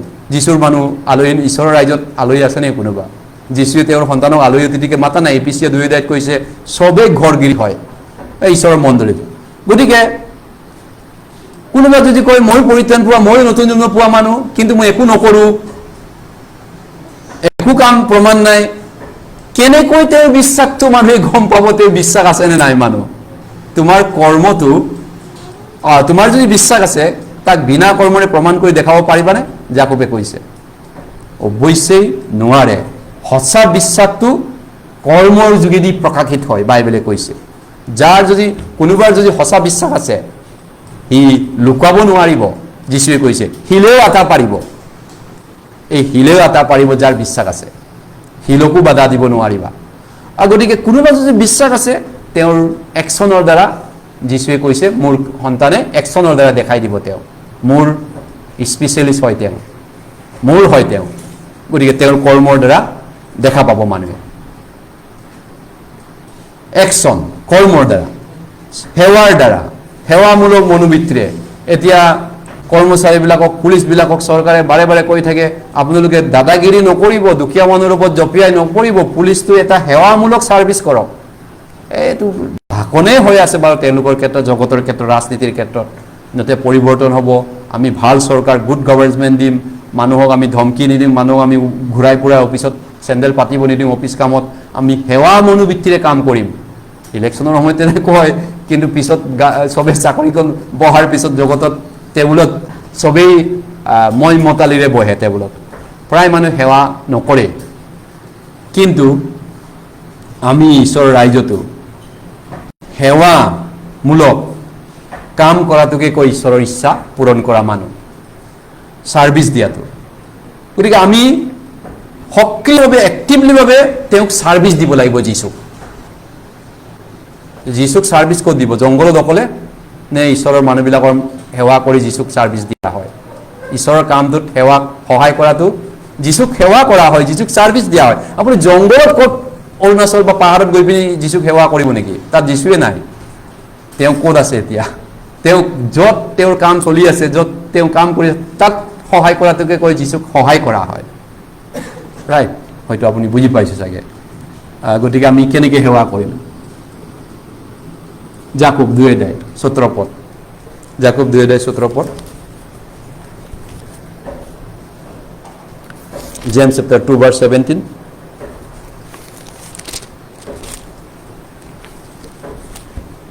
যাকোব 2:17 পদ, 17 আৰু 18 পদ, 17 আৰু 18।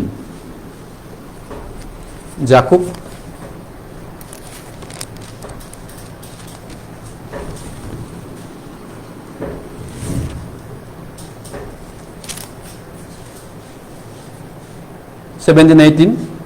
আহক আমি একেলগে পঢ়ো।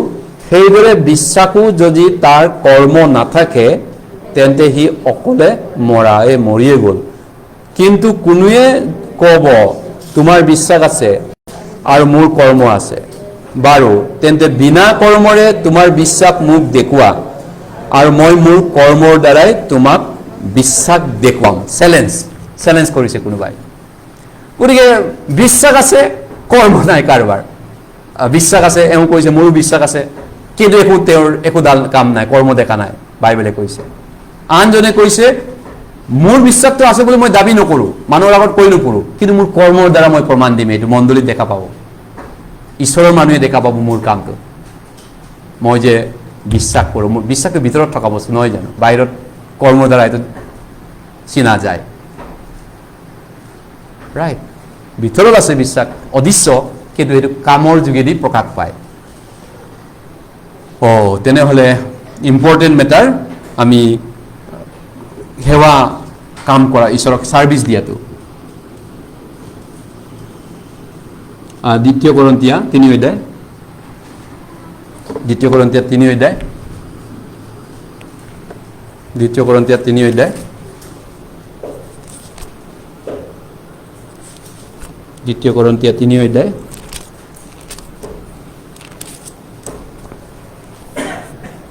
কোনটো পৰিচৰ্যা উত্তম আছে পুৰণা নিয়মৰ পৰিচৰ্যাটো মিনিষ্ট্ৰীটো নে নতুন নিয়মৰ এই মণ্ডলীটো মুচিঙতৰ দিনৰ মণ্ডলীৰ সেই সমাজটো বেছি ভাল কাম কৰিছে নে আমি বেছি ভাল কাম কৰিছো কোনটো বেছি মানে ভাল কাম বুলি নহয় গৌৰৱটো কাৰ বেছি আছে উজ্জ্বলতা গৌৰৱ কোনটো বেছি আছে প্ৰথম দ্বিতীয় কৰিন্থিয়া 3 অধ্যায় 7 পদৰ পৰা 9 পদলৈ শংকৰ ভাই পঢ়ি দিয়া দ্বিতীয় কৰিন্থিয়া 3 অধ্যায় 7 পদৰ পৰা 9 পদলৈ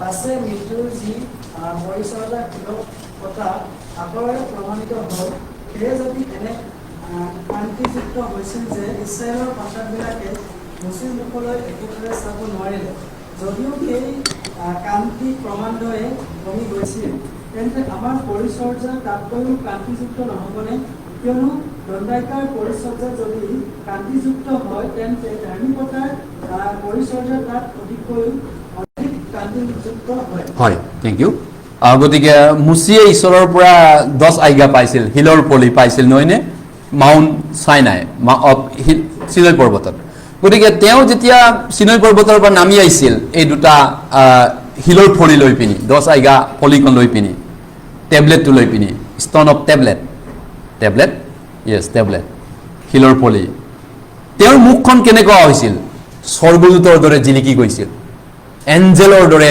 উজ্জ্বল হৈ গৈছিল মুচিয়ে সেই সময়ত পৰ্বতৰ পৰা নামা সময়ত গতিকে সেই পৰিচৰ্যাটো এতিয়া চাওক কিমান গৌৰৱময় আছিল নহয়নে স্বৰ্গদূতৰ দৰে তেওঁ ৰূপ লোৱাটো গতিকে তেওঁৰ মুখখন ইমান উজ্জ্বল হৈ গৈছিল যেন হাই লাগে তা স্বৰ্গদূতে আৰু মুচিক তেনেকৈ দেখিছিল মানুহে আৰু মানুহবিলাকে ভয় খাইছিল মানুহবিলাক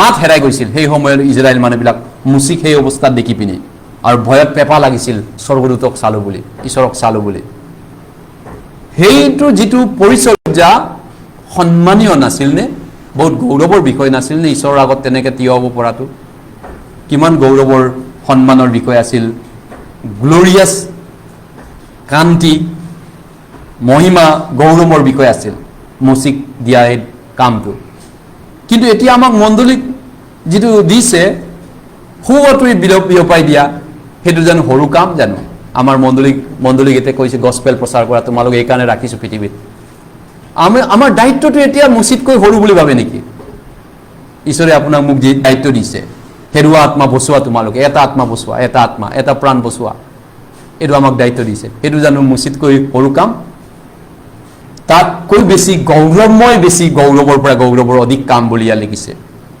মুচিয়ে যেতিয়া 10 আজ্ঞা লৈ সেইটো সেই যদি ইমান গৌৰৱৰ বিষয় আছিলে আমি এটা আত্মা অমৰ আত্মা বচাই আছো দিনক দিনে তাতকৈ মুচিতকৈ বহুত ওপৰৰ উজ্জ্বলৰ কাম আমি কৰিছোঁ গতিকে ঈশ্বৰে আমাক সেই কাম দায়িত্ব দিছে এই ডাঙৰ এটা দায়িত্বটো আমাক পালন কৰিব দিছে আপোনাৰ দায়িত্ব আছেনে ঈশ্বৰৰ পৰা দিয়া দায়িত্ব একো দায়িত্ব নাই মোৰ ঈশ্বৰে একো দিয়া নাই মই আলহী যীশুৰ ৰাইজৰ আলহী নেকি আপুনি কোনোবা ভাবিব পাৰে ঈশ্বৰেতো মোক একো দায়িত্বই নাই মই আলহী মানুহ খ্ৰীষ্টান হয় সমাজে জানে নগলে চাৰ্চত খ্ৰীষ্টান কিয় অহা নাই মানুহে বেয়া পাব বা মানুহে দেখিব চকুৰে সেইকাৰণে মই দেখাব যাওঁ মাজে সময়ে মায়েকত এবাৰ দুবাৰ তেনেকুৱাতো নহয় জানো নতুন জন্ম পোৱা যেন তেনেকৈ নকয় বাৰু গতিকে কি যে এটা অদ্ভুত নহয় এটা আমাক ঈশ্বৰে সেই গৌৰৱৰ অধিকাৰটো দিছে কি বুলি ক'ব ইনক্ৰেডিবল যাক নেকি আমি ক'ব পাৰোঁ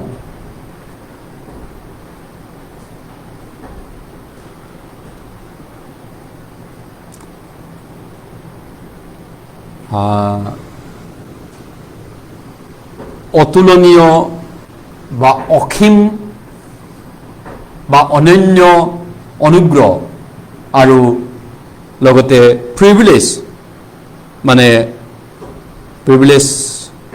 বুলি ক'লে বিশেষ অধিকাৰ আছে ৰাষ্ট্ৰপতিৰ, নহয়নে? হোম মিনিষ্টাৰৰ, ইণ্ডিয়ান হোম মিনিষ্টাৰৰ বিশেষ অধিকাৰ আছে, প্ৰাইম মিনিষ্টাৰৰ বিশেষ অধিকাৰ আছে। এতিয়া তেওঁলোকৰ অধিকাৰ তেওঁলোকে কৰিছে, কিন্তু ঈশ্বৰৰ সন্তানক ঈশ্বৰে বিশেষ অধিকাৰ দিছে, পাৱাৰ দিছে, বিশেষ এটা পাৱাৰ, যিটো নেকি হোম মিনিষ্টাৰে কৰিব নোৱাৰে, আমেৰিকাৰ ৰাষ্ট্ৰপতিয়ে কৰিব নোৱাৰে, বা এলন মাস্কে আকাশত ৰকেট পঠাই তেওঁ এইটো কাম কৰিব নোৱাৰে, কিন্তু আপুনি মই কৰিব পাৰোঁ। এটা আত্মা বচোৱা, স্বৰ্গলৈ নিব পাৰোঁ।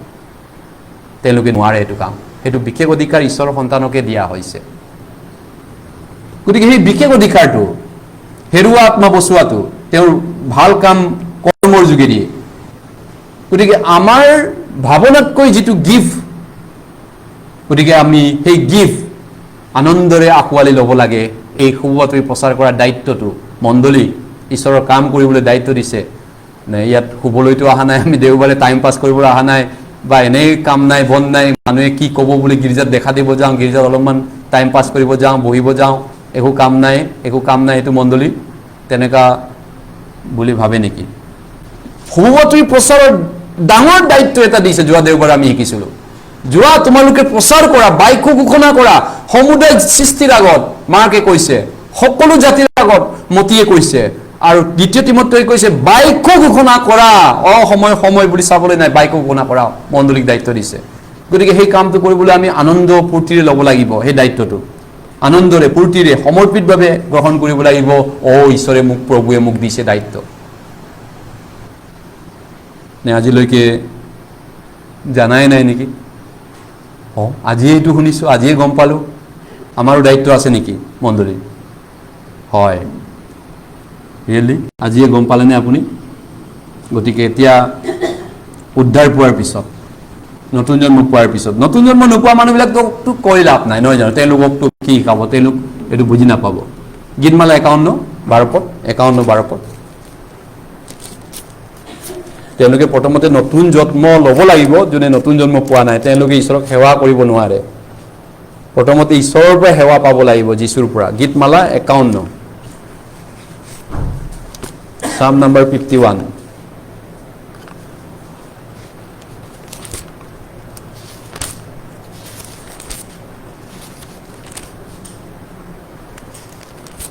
Psalm number 51.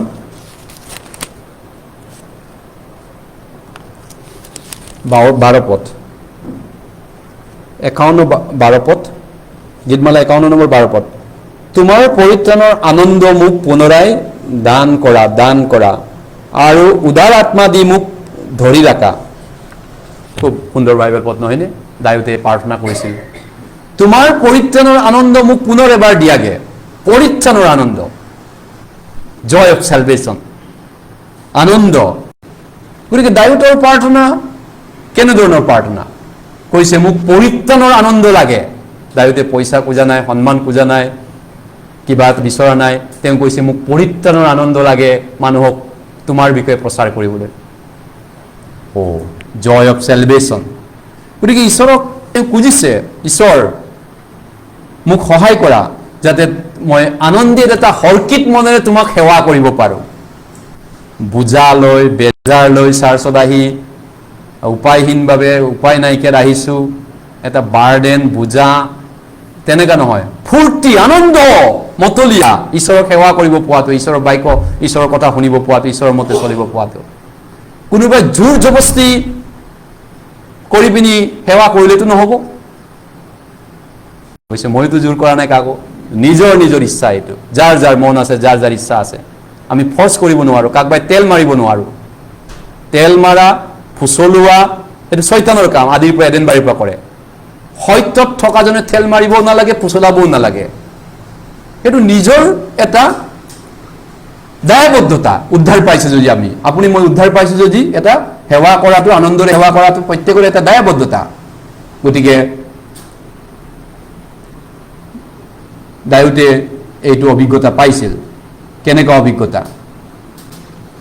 গতিকে ঈশ্বৰৰ পৰা এইটো খুজিছে যে ঈশ্বৰ মোক সহায় কৰা, যেন তোমাক আনন্দৰ মনেৰে চাৰ্চত যাব পাৰোঁ। সদায় আজি আকৌ চাৰ্চ হ'লেই নে? দেওবাৰ হ'লেই দেখোন চাৰ্চত গ'লে। ক'ত গ'ল বাইবেলটো? বাইবেল আছেনে? বাইবেলখন গোটেই ধূলিত সোমাই আছে গোটেই সপ্তাহ বাকচত বগা হৈ আছে কাৰোবাৰ বাইবেল নপঢ়ি বাইবেল গীত কিতাপ কিবা এটা আকৌ 10 টকা 5 টকা ক'ত দান দিবলৈ আকৌ দিবই লাগিব না যাবই লাগিব না চাৰ্চত তেওঁৰ আনন্দ নাই নহয়নে চাৰ্চত আহাতে ঈশ্বৰক সেৱা কৰাটো তেওঁৰ বাবে এটা বাৰ্ডেন বুজা এই গতিকে প্ৰাৰ্থনা কৰিব লাগিব মোক আনন্দৰে তোমাক সেৱা কৰিবলৈ সহায় কৰা প্ৰভু আনন্দ মনেৰে ফূৰ্তি মনেৰে গতিকে দাউদে এটা সময়ত পাপৰ লগত যুঁজ কৰিব লগা হৈছিল আৰু দাউদে সংগ্ৰাম কৰিব লগা হৈছিল এটা সময়ত নহয়নে তেওঁৰ জীৱনটো সংগ্ৰাম আৰু কষ্ট আৰু বেদনা আৰু যুদ্ধৰে জৰ্জৰিত আধ্যাত্মিক এটা যুঁজ তেওঁৰ আছিল তেওঁ অভিজ্ঞতা হৈছে তেওঁৰ জীৱনত গতিকে ঈশ্বৰে তেওঁক কেনেধৰণে ক্ষমাদান কৰিলে তেওঁ ক্ষমা পোৱা তেওঁ মাপ পোৱা তেওঁৰ জীৱনৰ অভিজ্ঞতা আছে আৰু ঈশ্বৰৰ পৰা অনুগ্ৰহ পোৱাটো তেওঁৰ এটা অভিজ্ঞতা আছে গতিকে সেইটোৱে তেওঁক কি কৰিলে গভীৰ এটা কৃতজ্ঞতাৰে ভৰপূৰ এটা জীৱনলৈ পৰিণত কৰিলে কৃতজ্ঞতা আৰু গভীৰ মানে কি কয় কৃতজ্ঞতা হলাগৰ হৰাই মানে কি হলাগেৰে ভৰপূৰ এটা জীৱন গ্ৰেটিটিউড কৃতজ্ঞতা হলাগ উদ্ধাৰ পোৱাৰ কাৰণে প্ৰভুৱে মোক মাফ কৰাৰ কাৰণে প্ৰভুৱে মোক প্ৰেৰণ কৰাৰ কাৰণে মোৰ মন কৃতজ্ঞতা যদি নাই প্ৰভুৰ প্ৰতি শ্ৰদ্ধা ভক্তি কৃতজ্ঞতা হলাগৰ যদি নাই এইটোতো অসুবিধা আছে তেওঁক সেৱা কৰাটো নহয় জানো দাউদৰ সেই গুণটো আছিল তেনেধৰণে আমি যেতিয়া মনত পেলাওঁ প্ৰভুৱে মোক কিমান অনুগ্ৰহ কৰিছে অনুগ্ৰহৰ উপৰি অনুগ্ৰহ তেওঁ মোক দিছে জোখনে কয়দাই 16 পদত কৈছে মোৰ পৰিত্ৰাণৰ ক্ষেত্ৰত তেওঁ কিমান মোক অনুগ্ৰহ কৰিলে তেওঁ কিমান দয়া কৰিলে আৰু গতিকে এতিয়া আমি তেওঁক সেৱা কৰিব লাগিব আনন্দৰে ফূৰ্তিৰে আৰু সমৰ্পিতভাৱে আৰু ভক্তিমূলকভাৱে সেৱা কৰিব লাগিব গতিকে এইটো কথা এনেকৈ ভাবক যদি আপোনাক ধৰি লওক আপুনি মৰিব লগা এজন বেমাৰী আছিল মাৰাত্মক আপুনি ৰোগত পৰিছিলে এটা মাৰাত্মক বেমাৰত পৰিল ডেডলি ইলনেছ মাৰাত্মক মানে মৰিব লগা ফেটেল ডিজিজ আৰু সেই বেমাৰটোত আপোনাক কোনোবাই এটা মেডিচিন দিলে যিটো মেডিচিন অকল সেই বেমাৰটো ভাল কৰিব পাৰে অকল সেই মেডিচিনেই সেই বেমাৰটো ঠিক কৰিব পৰা সেই মেডিচিনটো আপোনাক দিলে আৰু আপুনি বাচি গ'ল জীৱনটো মৰিব লগাজন জীৱনদান পালে কথা এটা তেতিয়া কি কৰিব তেতিয়া আপুনি জীৱনটো বাচি গ'ল সেই বিশেষ মেডিচিনটো পোৱাৰ কাৰণে কিমান আপুনি কৃতজ্ঞতা হ'ব কিমান আপুনি অন্তৰাত্মাৰে ধন্যবাদ দিবলৈ মন যাব হৃদয়েৰে আন্তৰিকতাৰে সেই মেডিচিন দিয়া মানুহজনক সেই বিষয়টোৰ ওপৰত আপুনি কিমান আনন্দ কৃতজ্ঞতাৰে ভৰপূৰ হ'ব সেই একজেক্টলি যেতিয়া ঈশ্বৰে আমাৰ বাবে কি কাম কৰিলে এতিয়াও কৰি আছে যোৱা সপ্তাহ কৰিলে এই বছৰ যোৱা বছৰটো কৰি আছে এতিয়া বৰ্তমান কৰি আছে মোৰ বাবে আমাৰ বাবে সেইটো যদি আমি গম পাওঁ অভিজ্ঞতা পাওঁ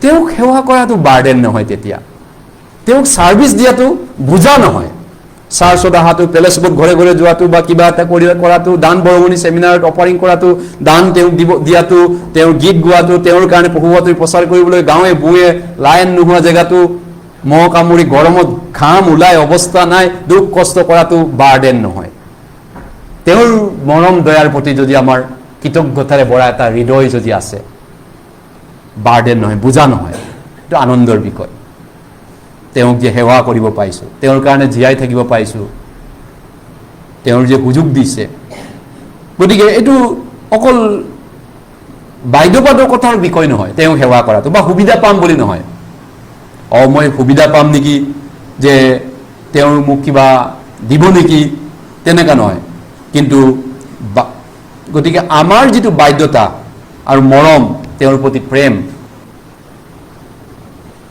তেওঁ আমাক উদ্ধাৰ মুক্তি কৰাৰ কাৰণে আছে এইটো বেলেগ একো কাৰণত নহয় তেওঁ আমাক মুক্ত কৰিলে আমাক মুক্তি কৰিলে উদ্ধাৰ কৰিলে সেইটো কাৰণে তেওঁৰ প্ৰতি আমাৰ বাধ্যতা আছে তেওঁৰ প্ৰতি মৰম আছে তেওঁৰ প্ৰতি শ্ৰদ্ধা আছে আন একো লাভৰ কথা জড়িত নাহে তাত কোনো মোৰ অন্য বিষয় নাহে গতিকে ঈশ্বৰক সেৱা কৰাটো এটা কি হয় প্ৰিভিলেজ মানে বিশেষ অধিকাৰ সুবিধা, বিশেষ সুবিধা হয় ঈশ্বৰক যে জীৱন্ত ঈশ্বৰক সেৱা যে কৰিব পাৰিছোঁ আমাৰ দৰে সামান্য মানুহবিলাক এই পৃথিৱীত থকা সময়তো, এইটো এটা বিশেষ অধিকাৰ বুলি ভাবি লওক, বুজা নহয়। এটা ডাঙৰ বুজা ঈশ্বৰে মোক দিলে পৰিত্ৰাণ পোৱাৰ পিছত, বিশেষ ডাঙৰ বুজা নে বিশেষ অধিকাৰ, ফূৰ্তিৰে কৰা এটা সেৱা কৰা এটা অধিকাৰ, সুবিধা পোৱা, সুবিধা নে বুজা, কোনটো হয় আপোনাৰ বাবে? বাছি লওক আজিয়ে। ঈশ্বৰক সেৱা দেওবাৰে চাৰ্চত যোৱাটো সপ্তাহত এবাৰ 1 ঘণ্টা 20 মিনিট বাইকো শুনা, 1.5 ঘণ্টা শুনা, বা বুধবাৰে কেতিয়াবা অহা, বা কোনোবা ফেলোশ্বিপত চেমিনাৰত কাম কৰা, অলপমান ৰন্ধা বঢ়া, বিভিন্ন দান বৰঙণিৰে সহায় কৰা, ঈশ্বৰৰ বিভিন্ন, সেইটো এটা বিশেষ সুবিধা নে আপোনাৰ কাৰণে ডাঙৰ বুজা এটা হয়? কোনটো হয়? আপুনি নিজে পৰীক্ষা কৰক, আপোনাৰ আধ্যাত্মিক জীৱনটো পৰীক্ষা কৰক। গতিকে আমি আনন্দৰে চাৰেণ্ডাৰ কৰিছোঁ, সমৰ্পণ কৰিছোঁ। মই অৰ্পণ কৰিছোঁ, আমি এটা গীতো গাওঁ নহয়নে? অৰ্পণ কৰোঁ, তেওঁৰ ইচ্ছাত নিজকে দি দিলোঁ। তেওঁ যিচু বতাহ বায়, কোনফালে বতাহ নাৱৰীয়া তেওঁ, কোনফালে বতাহ বায়, তেওঁ কোনফালে নাওখন লৈ যায়, তেওঁৰ হাতত আছে এইবোৰ। এই সংসাৰত তেওঁ মোক চলাব। আজি গীতো গাইছোঁ, তেওঁ মোক চলায়। জৰ্ডনৰ ঢৌত গ'লেও তেওঁ মোক চলায়। শুকান এডেন উদ্যানৰ মাজেদি কেতিয়াবাই লৈ যায়। এডেন উদ্যান মানে ধুনীয়া দিন, ভাল দিন আহে কেতিয়াবাই, এডেন বাৰীৰ দৰে। কেতিয়াবাই দুখৰ সমুদ্ৰৰ মাজেদি তেওঁ মোক নিয়ে। বহুত দুখ কষ্ট আহে জীৱনত, বহুত বেজাৰ লগা, নিৰাশ লগা দিনো আহে। কিন্তু যিয়ে নহওক, কেতিয়াবাই ভাল আৰু দিনেৰে মোক টেষ্ট কৰে, কেতিয়াবাই বেয়া দিনৰ মাজেদি তেওঁ লৈ যায়। তেওঁ মোৰ লগত আছেতো, তেওঁ মোক চলাইছেতো, সেয়াই যথেষ্ট তাৰ বাবে। মোক অৰণ্যৰ মাজেদিয়ে নিয়ক, জংঘলৰ মাজেদি নিয়ক, মোক এটা ধুনীয়া AC ৰুমৰ মাজেদি নিয়ক, কাৰেণ্ট নোহোৱা জেগাৰ মাজেদি শুব দিয়ক, যিয়ে নহওক তেওঁ যদি মোক চলাইছে, একো আপত্তি নাই, একো প্ৰব্লেম নাই। মোৰ লগত যদি তেওঁ আছে, সেইটোৱে প্ৰশ্ন হ'ব লাগে, আপুনি মোৰ লগত আছেনে প্ৰভু? মোৰ লগত আছেনে আপুনি প্ৰভু? পৌলক প্ৰভুৱে যেতিয়া মাৰিছিলে, পিটিছিলে প্ৰচাৰ কৰা কামত, দুষ্কৰ্মীৰ দৰে পৌলক অত্যাচাৰ কৰিছিলে, মাত্ৰ যীশুৰ বাণী প্ৰচাৰ কৰা সময়ত পাচনি কৰ্ম চাব। পৌলে ৰাতি কেতিয়াবা খাবও নাথাকে তেওঁটোতো বিজনেছমেন নহয়, তেওঁ পইচা পাবলৈ। তেওঁ বহুত অভাৱ অনাটনৰ মাজতে তেওঁ প্ৰচাৰ কৰিছিল, আৰু তাৰ মাজতে বিষ বেদনা, কোব গালি গালাজটো আছে প্ৰচাৰ কৰোঁতে মানুহৰ পৰা। ভাৰী কোৱা ভাই, নদীৰ সংকটত, যাত্ৰাৰ সংকটত, ভোকত, লগুণত, জাৰে, সাগৰ ভাঙা, শিলৰ দলি, তাৰ মাজত তেওঁ প্ৰচাৰ কৰিছিল, আৰু তেওঁ প্ৰভুক কিন্তু কমপ্লেইন কৰা নাছিল। ৰাতি যেতিয়া তেওঁ পিঠি পিনি ছাল বাকলি উলিয়াই দিছিল, প্ৰচাৰ কৰা কামত জেলত মাৰিছিলে, আৰু তেওঁ শিকলি বান্ধি থৈছিল, তেতিয়া কি কৈছিল? যীশুৱে পিছফালৰ পৰা, পৌল তুমি চিন্তা নকৰিবা, তুমি নমৰা, মই আছো। তেতিয়া পৌলে ক'ব পাৰে যে, প্ৰভু আপুনি যদি আছে, মোক ইমান মাৰ কিয় দিলে? এতিয়া অলপ আগতে মানুহজনে ইমান বিচাৰ কৰি মোক শিকলিৰে মাৰি, মোৰ ছাল বাকলি উলিয়াই মোক এই অৱস্থাত বান্ধি থৈ দিছে, আপুনি যদি আছে মোক কিয় উদ্ধাৰ নকৰে? পৌলে ক'ব পাৰিলেহেঁতেন নে? নাই, পৌলে সেইটো কোৱা নাই। প্ৰভু যদি মোৰ লগত আছে, বঢ়িয়া কথা, আৰু একো নালাগে মোক, পৌলে কৈছে, হয়নে? সেইটো কেতিয়া বুজি পাব? সেইটো। গতিকে আপোনাৰ লগত, মোৰ লগত প্ৰভু যদি আছে, আনন্দৰ বিষয়, গৌৰৱৰ বিষয়। 1 তিমথিয় 6 অধ্যায়, আমি পটাপট কেইটামান বাইবেলত চাব লাগিব। 1 তিমথিয় 6 অধ্যায়। গতিকে এইটো লাভালাভ নহয় যে লাভ পাম, মই সেৱা কৰিম, লাভ পালেহে মই তেওঁক ছাৰ্ভিচ দিম, কিবা এটা চাৰ্চৰ পৰা বেনিফিট পাব লাগিব। কিছুমানে তেনেকুৱা ধৰণে ভাবে, পইচা সহায় কৰিব নেকি পইচা মোক? কিছুমানে ভাবে, ভুল ভাবে, সেইকাৰণে ক'লো, বেয়া নাপাব। চবেই নহয়, কিছুমান মানুহৰ সেইটো ভুল ধাৰণা আছে। মই সুবিধা পাম নেকি চাৰ্চত গ'লে, এনে ধৰণৰ বিভিন্ন ধৰণৰ মানে লাভৰ উপায় বুলি ভাবা বাইবেলত লিখা আছে কাৰণে ক'লো। 1 তিমথিয় 6 অধ্যায়। এচাম মানুহ আছে ভক্তিক লাভৰ উপায় বুলি ভাবে। মানে 1 তিমথিয় 6 অধ্যায় 5 পদৰ পৰা 5-6 পদ। 5-6 পদ। সেইবোৰৰ পৰাই অসূয়া মানে ঘৃণা, মানে কেনেকুৱা মানুহবিলাকৰ পৰা? এই মানুহবিলাকৰ পৰা অসূয়া, ঘৃণা, বিবাদ, নিন্দা, চুবামনা আৰু মনভ্ৰষ্ট হোৱা আৰু সত্যহীন মানুহবিলাকৰ দ্বন্দ্ব কাজিয়া উৎপন্ন হয়। এনেকুৱা লোকবিলাকে ভক্তিক লাভৰ উপায় বুলি ভাবে। মাতৰি মানে এনেকুৱা লোকবিলাক কোন আছে আমাৰ মাজত? তেনেকুৱা লোক ঈশ্বৰে জানে, অৱশ্যে ময়ো নাজানো, ঈশ্বৰে জানে। এইটো মই নাজানো, ঈশ্বৰে জানে। গতিকে এনেকুৱা মানুহবিলাকৰ কাৰণে মণ্ডলীত কাজিয়া হয়, উৎপাত হয়, কমপ্লেইন আহে, ওজৰ আপত্তি আহে, গণ্ডগোল কৰে, আৰু তেওঁলোকে লাভৰ উপায় বুলি ভক্তিক ভাবে যে গীৰ্জাত যোৱাটো, ঈশ্বৰক সেৱা কৰাটো কি পাইছোঁ মই ঈশ্বৰৰ পৰা। প্ৰভু যীশু মৰম কৰে বুলি কওঁতে পাষ্টৰে বা মই যদি কওঁ আপোনাক, আপুনি ভাবিব পাৰে কি মৰম কৰেনে তেওঁ, মোক কি দিছেনে তেওঁ মোক কি দিছে। তেনেধৰণে আপুনি গোটেই সপ্তাহ কমপ্লেইন, ওজৰ আপত্তি কৰি প্ৰভুৰ লগত চলি আছে, আপুনি প্ৰচাৰ কৰিবনে তেতিয়া? তেওঁৰ কাৰণে আপুনি কিবা এটা কৰিব পাৰিবনে? তেনেকেই আপুনি বুঢ়া হৈ মৰিব, সময়টো গৈ ঘূৰি নাহে। পৃথিৱীত দুটা বস্তু ঘূৰি নাহে। কিটো? মই আজি এটা সৰু ল'ৰাটোক সুধিছিলোঁ, দুটা বস্তু পৃথিৱীত ঘূৰাই নাপায়, কি বস্তু কোৱাচোন তুমি? তেওঁ কিবা এটা কৈছিলে, কিবা এটা উত্তৰ দিছিলে। মই ক'লোঁ নাই, দুটা বস্তু ঘূৰাই নাহে, বয়স আৰু টাইম। এই জগতৰ মানুহবিলাকে কয় যৌৱন দুদিনীয়া, মানে জীৱনটো খন্তেকীয়া, আন ভাষাত কচুপাতৰ পানীৰ নিচিনা। মানে বয়সটো ঘূৰি নাহে, যোৱা বছৰটো ঘূৰি নাহে, যোৱাকালিৰটো ঘূৰি নাহে, আজিৰটো কালি ঘূৰাই নাপায়। গতিকে আজিৰ কামটো যে আপুনি পেণ্ডিং কৰিলে যীশুৰ কাৰণে জীয়াই থকা কামটো, অহাকালি জীয়াই থাকিব নোৱাৰেগৈ। অহাকালি কৰিব, অহাকালি কৰিবলগীয়া আছে নহয় আকৌ। অহাকালি খানা আজি খাব পাৰিব নেকি কোনোবাই? কালি মই ভাত নাখাওঁ, আজি খাই দিওঁ কালিৰ কাৰণে, তেনেকৈতো নোৱাৰে। অহা মাহৰ খানাটো, ভাতটো আজি খাব পাৰিব নেকি? বা যোৱা মাহৰটো আজি খাইছোগে, খাব পাৰিব? যোৱাকালিৰ ভাতটো আজি নোৱাৰিব তেনেকৈ। গতিকে আজিৰ যিটো সেৱা আজি কৰিব লাগিব, কালিৰটো আছেই বাকী। যোৱা বছৰে যিটো কৰিবলগীয়া সেৱা কৰিব লাগে। কোনোবাই সময় এনেও অপচয় কৰি আছে, ইমান মূল্যৱান সময়খিনি। 2024 চনটো ঘূৰাই পামনে আমি? কোনোতো ঘূৰাই নাপায়। আৰু যিবিলাকৰ বয়স গৈ আছে, তেওঁলোকৰ বয়সবিলাক ৰিটাৰ্ণ পাবনে? ন' ৱে। এই দুটা বস্তু ঘূৰাই নাপায়। পইচা হেৰালে পইচা ঘূৰাব পাৰে, আপুনি ইনকাম কৰিলে কিবা এটা কৰি অলপ ঘূৰাই পাব পাৰে, আপোনাৰ বুদ্ধি যদি আছে, পইচা ঘটিব পৰা পাৱাৰ যদি আছে। কিন্তু পইচা ঘূৰাই পাব পাৰে, মাটি ঘূৰাই পাব পাৰে, কিনিবও পাৰে আকৌ এবাৰ ক'ৰবাত, ইয়াত নহ'লে গাঁৱত গৈ ক'ৰবাত কিনিব পাৰে, গাড়ী মটৰ ঘূৰাই পাব পাৰে, মোবাইল কিনিব পাৰে, চব বস্তু ঘূৰাই পাব পাৰে। কিন্তু সময় আৰু বয়স ঘূৰাই নাপায়গৈ। যদি আপুনি তাক অপচয় কৰিলে, ঈশ্বৰৰ কামত ইউজ নকৰিলে, পিছত বহুত ৰিগ্ৰেট হ'ব। লাষ্ট বয়সত বহুত ৰিগ্ৰেট হ'ব, অনুশোচনা হ'ব, নিজৰ বুকুখন বহুত বেয়া লাগে, দুখিত হ'ব। গতিকেলৈ সেইকাৰণে আমি সময়ত মাৰিব কৈছে। টিত 2 অধ্যায় লৈ গৈছোঁ আকৌ এবাৰ, টিত 2 অধ্যায় 12 পদ, টিতৰ প্ৰতিপত্ৰ 2 অধ্যায় 12 পদ, টিত 2 অধ্যায় 12 পদ। সময়টো গুচিয়ে গৈছে, মই গমেই নাপালোঁ। সঁচাকৈ সময় ঘূৰাই নাহোঁতে সময়ে গুচিয়ে গ'ল।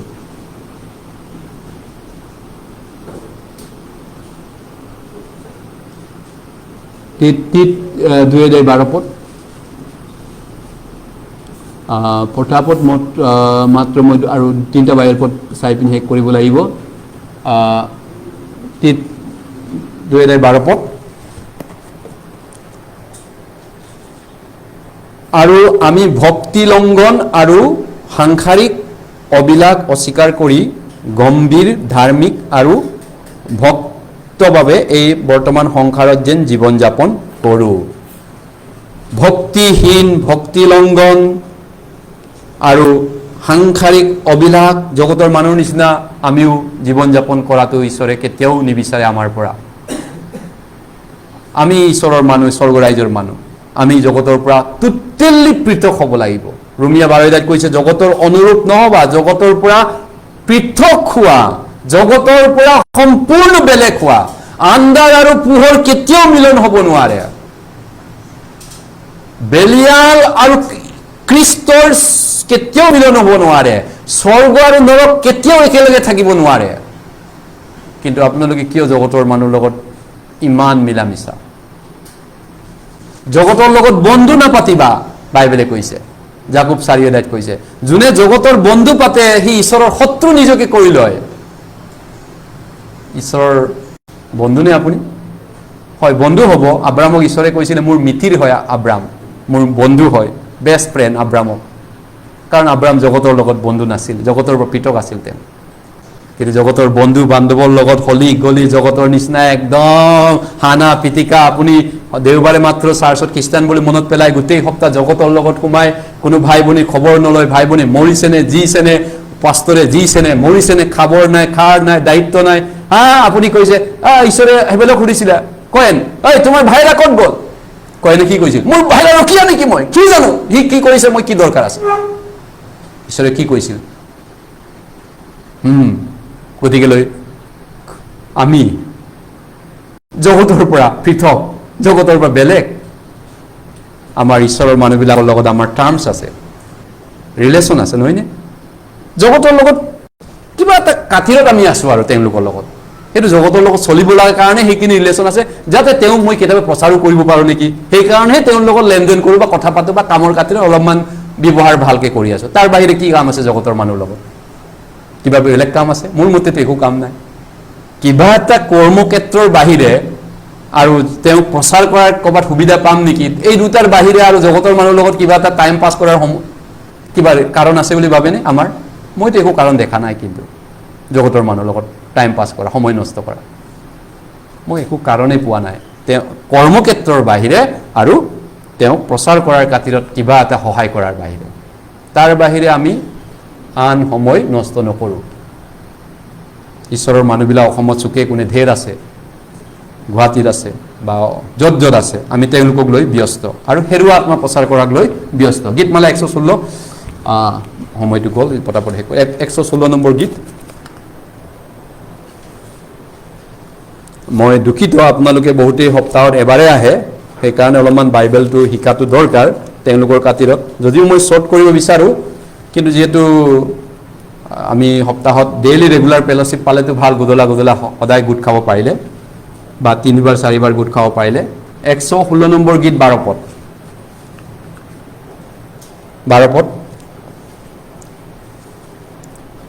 মই জিহুৱাৰ পৰা যি সকলো মংগল পালোঁ বেনিফিট পালোঁ ঈশ্বৰৰ পৰা আশীৰ্বাদ পালোঁ দয়া শান্তি আনন্দ পালোঁ ক্ষমা সেইবোৰৰ হ'লে মই তেওঁক কি দিব পাৰোঁ প্ৰভু যীশু আহিবই এতিয়া কালি পৰহি আহিব পাৰে তেওঁক মই দেখাই পাম আৰু এতিয়া তেওঁক নেদেখাৰ আগতে তেওঁক কেনেকৈ সন্তুষ্ট কৰিম তেওঁৰ পৰা যি মই ক্ষমা পালোঁ শান্তি পালোঁ আনন্দ পালোঁ আশীৰ্বাদবিলাক পালোঁ মোৰ সকলো পাপ তেওঁ লৈ ল'লে মোৰ সকলো ক্ষমা মোক অনুগ্ৰহ জীয়াই ৰাখিছে আৰু তাৰ বিনিময়ত মই এতিয়া তেওঁক কি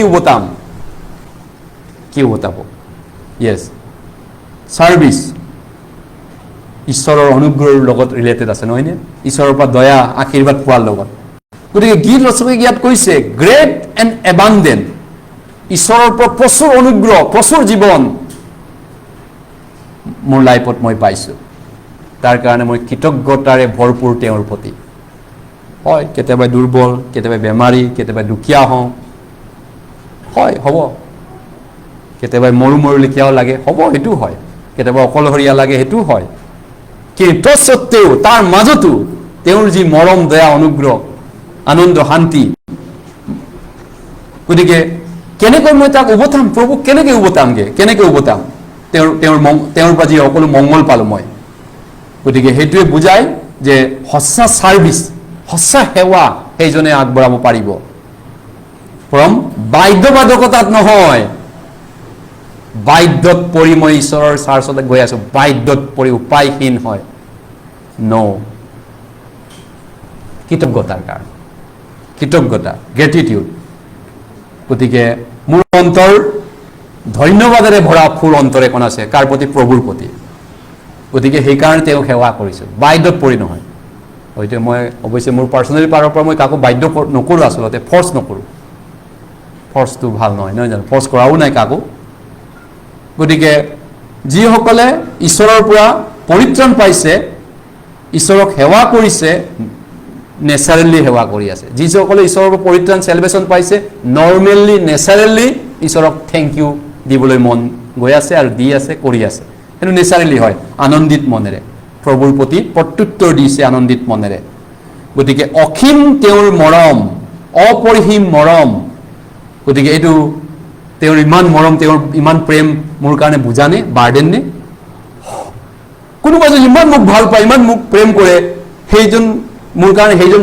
মানুহ বুজা নেকি মোৰ কাৰণে নহয় বুজা নহয় বাৰ্ডেন নহয় গতিকে এইটো এটা গতিকেলৈ কৃতজ্ঞতা আনন্দৰ বিষয় গতিকে তেওঁৰ অনুগ্ৰহ তেওঁ মোক বচালে তেওঁ মোক গতিকে আহক আমি তেওঁৰ সেৱাটো আঁকোৱালি লওঁ হওক আঁকোৱালি আমাৰ ইচ্ছা মনেৰে আৰু ধন্যবাদেৰে ভৰা আত্মাৰে, ইচ্ছা মন আৰু ধন্যবাদপূৰ্ণ আত্মাৰে আমি তেওঁক আঁকোৱালি লওঁ, তেওঁৰ ছাৰ্ভিচটো আঁকোৱালি লওঁ। গতিকে মই শেষ কৰিম আৰু এটা লাষ্ট 1 Korinথিয়া 7 অধ্যায়, 1 Korinথিয়া 7 অধ্যায়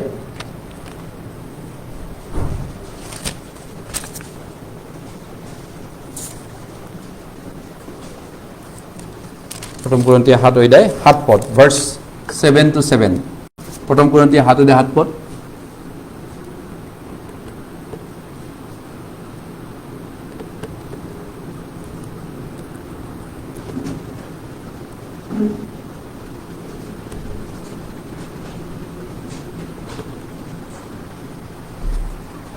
অঁ 7 অধ্যায় 7 পদ ইয়াত কৈছে, 7 অধ্যায়, কিন্তু তোমালোকে বিশ্বাস, কি পঢ়িলোঁ মই, 2 Korinথিয়াহে মই উলিয়ালোঁ, চৰি, 1 Korinথিয়া 7 অধ্যায় 7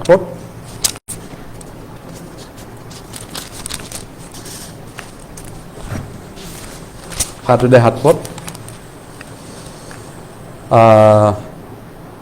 তথাপি 7 পদ, আটাই মানুহ যেন মোৰ নিচিনা হয়, পৌলে কৈছে, পৌলৰ কথা এইটো, মোৰে ইচ্ছা, কিন্তু এজনে এক প্ৰকাৰে, আনজনে আন প্ৰকাৰে, এইদৰে প্ৰতিজনে নিজ নিজ বৰ ঈশ্বৰৰ পৰা পালে। পৌলৰ নিচিনা হ'লেতো ভালেই আছে, তেওঁতো বহুত কাম কৰি গ'ল, তেওঁৰ নিচিনা কৰিলে আমি বহুত মানুহ স্বৰ্গত দেখা পাব।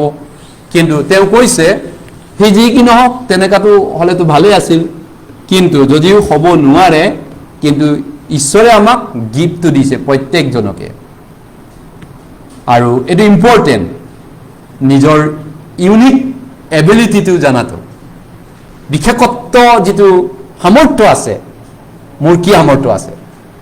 মতিৰামে যি কৰিব পাৰে মোৰ সেইটো নাই, মই যি কৰিব পাৰোঁ মতিৰামে কৰিব নোৱাৰে, আমাৰ বাইদেউগৰাকী যি কৰিব পাৰে মই সেইটো কৰিব নোৱাৰোঁ, মই যি কৰিব পাৰোঁ তেওঁ সেইটো কৰিব নোৱাৰে। চবৰে নিজৰ নিজৰ বিশেষত্ব আছে, তেওঁ কৰাটো মই নোৱাৰোঁ আৰু মোৰ কৰাটো তেওঁ নোৱাৰে। আমাৰ চবৰে এক্সাম্পলে দিছোঁ, চবৰ ক্ষেত্ৰতে সেইটো।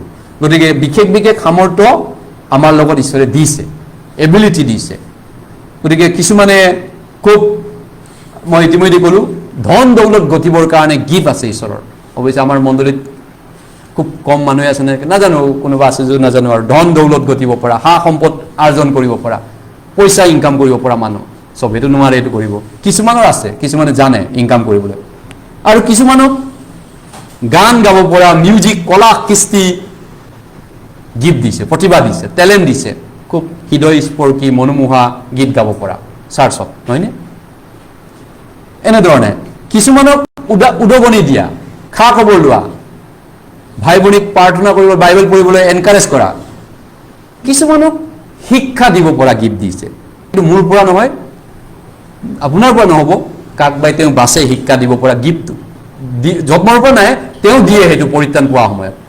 শিক্ষকতাৰ কিছুমানক বৰদান দিছে। গতিকে কিছুমানক ৰান্ধিবৰ কাৰণে বৰদান দিছে, খুব ৰান্ধা মেলা খোৱা বোৱা বনোৱাত মোৰ উস্তাদ। গতিকে তেওঁলোকে ছেমিনাৰৰ প্ৰগ্ৰামত ৰান্ধি পিনি আমাক খুৱাই ধুনীয়াকৈ। তাৰপিছত গতিকে প্ৰত্যেকটি টেলেণ্ট, প্ৰতিভা, সামৰ্থ্যতা ঈশ্বৰৰ পাৰ্পছত ব্যৱহাৰ কৰা উচিত, ঈশ্বৰৰ কামত লগোৱা উচিত। গতিকে ঈশ্বৰে ইচ্ছা কৰে তেওঁৰ হৈ আমি কাম কৰক পৃথিৱীত জীয়াই থাকোঁতে, যাতে আমাৰ এই এনভাইৰমেণ্টত আমি যি পৰিৱেশ পৰিস্থিতি বৰ্তমান কাৰেণ্ট মোৰ যি চিটুৱেশ্যন, বৰ্তমান মই যি পৰিস্থিতিত আছোঁ, আপুনি মই যি জেগাত আছোঁ এতিয়া বৰ্তমান, সেই জেগাতে তেওঁক সন্তুষ্ট কৰক। আশা নকৰিব যে মই স্বৰ্গৰ নিচিনা জেগা এটা পালেহে ঈশ্বৰক সেৱা কৰিম, তেনেকুৱা জেগা এই পৃথিৱীত ক'তো নাই, স্বৰ্গৰ বাহিৰে। স্বৰ্গ এই পৃথিৱীত নাহে। গতিকে যি জেগাত ঈশ্বৰে মোক ৰাখিছে, যি অৱস্থাত মোক বৰ্তমান যি আজিৰ দিনটোত যি আছোঁ, তাতেই ঈশ্বৰক কেনেকৈ সন্তুষ্ট কৰিম মই, সেইটো বিচাৰিম মই, সেইটো ঈশ্বৰে আমাৰ পৰা বিচাৰে। গতিকে কাৰেণ্টলি মই য'ত আছোঁ, জীয়াই আছোঁ, সেই জেগাত মোক য'ত ৰাখিছে, ঈশ্বৰে মোক এক্সিডেণ্টেলি ৰখা নাই, নহয়নে? মোৰ এতিয়া বৰ্তমান যি মোৰ কণ্ডিশ্যন হৈ আছে, যিটো অৱস্থা আপুনি আছে, ঈশ্বৰে চকু বন্ধ কৰি নাজানাৰ দৰে আছে, আৰু আপুনি এই অৱস্থাত দুৰ্ভাগ্যক্ৰমে পৰি গ'ল, কপাল বেয়া, নহয়, তেনেকুৱা নহয়, কপাল বেয়া নহয়। ঈশ্বৰে ভালকৈ জানি শুনি এই পৰিস্থিতিটো মোক দিছে, আপোনাৰ কথা কৈছোঁ, আমাক দিছে। গতিকে সেই জেগাতে তেওঁৰ সেইটো প্লেন আছে, আঁচনি আছে। গতিকে সেই জেগাৰ কাৰণে এতিয়া আপুনি ঠিক সেই জেগাতে আছে, আৰু সেই জেগাত থাকি আহক আমি তেওঁৰ ইচ্ছা বিচাৰোঁ হওঁ, সেই জেগাতে বিচাৰোঁ। তাতে ঈশ্বৰৰ ইচ্ছা কি মই সুধো ঈশ্বৰক, মই কি কৰিম আপোনাৰ কাৰণে, মোৰ কৰিব পৰা বৰদান কি আছে, মই এই অৱস্থাত মই আপোনাৰ কাৰণে কি কৰিব পাৰোঁ, প্ৰভু মোক দেখুওৱা, কি কৰিব পাৰোঁ মই, মোক দেখুওৱা, মই এইটো কৰিম। গতিকে আৰু সেইটো ব্যৱহাৰ কৰোঁ সেৱা কৰা, ঈশ্বৰৰ গৌৰৱ কৰা কামত। গতিকে প্ৰত্যেকটি প্ৰতিভা, স্কিল, প্ৰত্যেকটি প্ৰতিভা, কৌশল, কাৰিকৰী বিদ্যা, সামৰ্থ্যতা এটা সুবিধা হয় আনক আশীৰ্বাদ দিবৰ কাৰণে। আশীৰ্বাদ অকল নিজৰ তাতে পেট পেলাই নিজৰ জীৱনতে শেষ কৰিব নালাগে। আব্ৰাহামক কৈছিল তুমি অনেকৰ আশীৰ্বাদৰ আখৰ হ'বা, অনেকক তোমাৰ যোগেদি আশীৰ্বাদ পাব।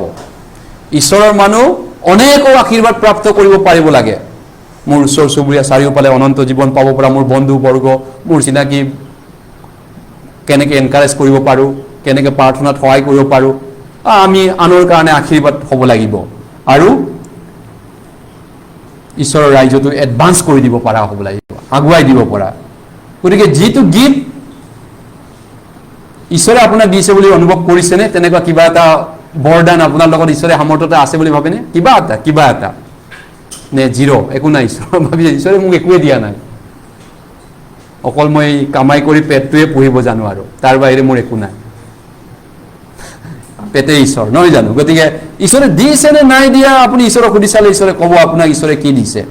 গতিকে যি নহওক ঈশ্বৰে প্ৰত্যেকজনকে গিফ্ট দিছে তেওঁৰ কামত, কিন্তু ঈশ্বৰৰ পৰা অনুগ্ৰহ আশীৰ্বাদ পোৱাৰ পিছত পাহৰি নাযাব, সেইটো বাইবেলে কৈছে। লাষ্ট বাইবেল পঢ়োঁতে মই পঢ়িলোঁ 2 ক্ৰনিকেল, লাষ্ট বুলি আৰু এটা লাষ্ট পঢ়িলোঁ।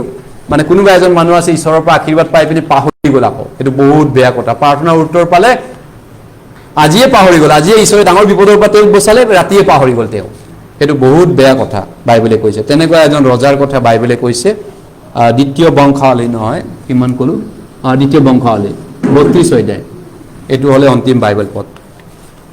যোৱাকালি ৰাতি মই এটা প্ৰাৰ্থনাৰ উত্তৰ পালোঁ ফেলোশ্বিপ কৰি থকা সময়ত, প্ৰায় 40 মিনিট আধা ঘণ্টা গৰমত চটপটাই আছে, লাইন নাই।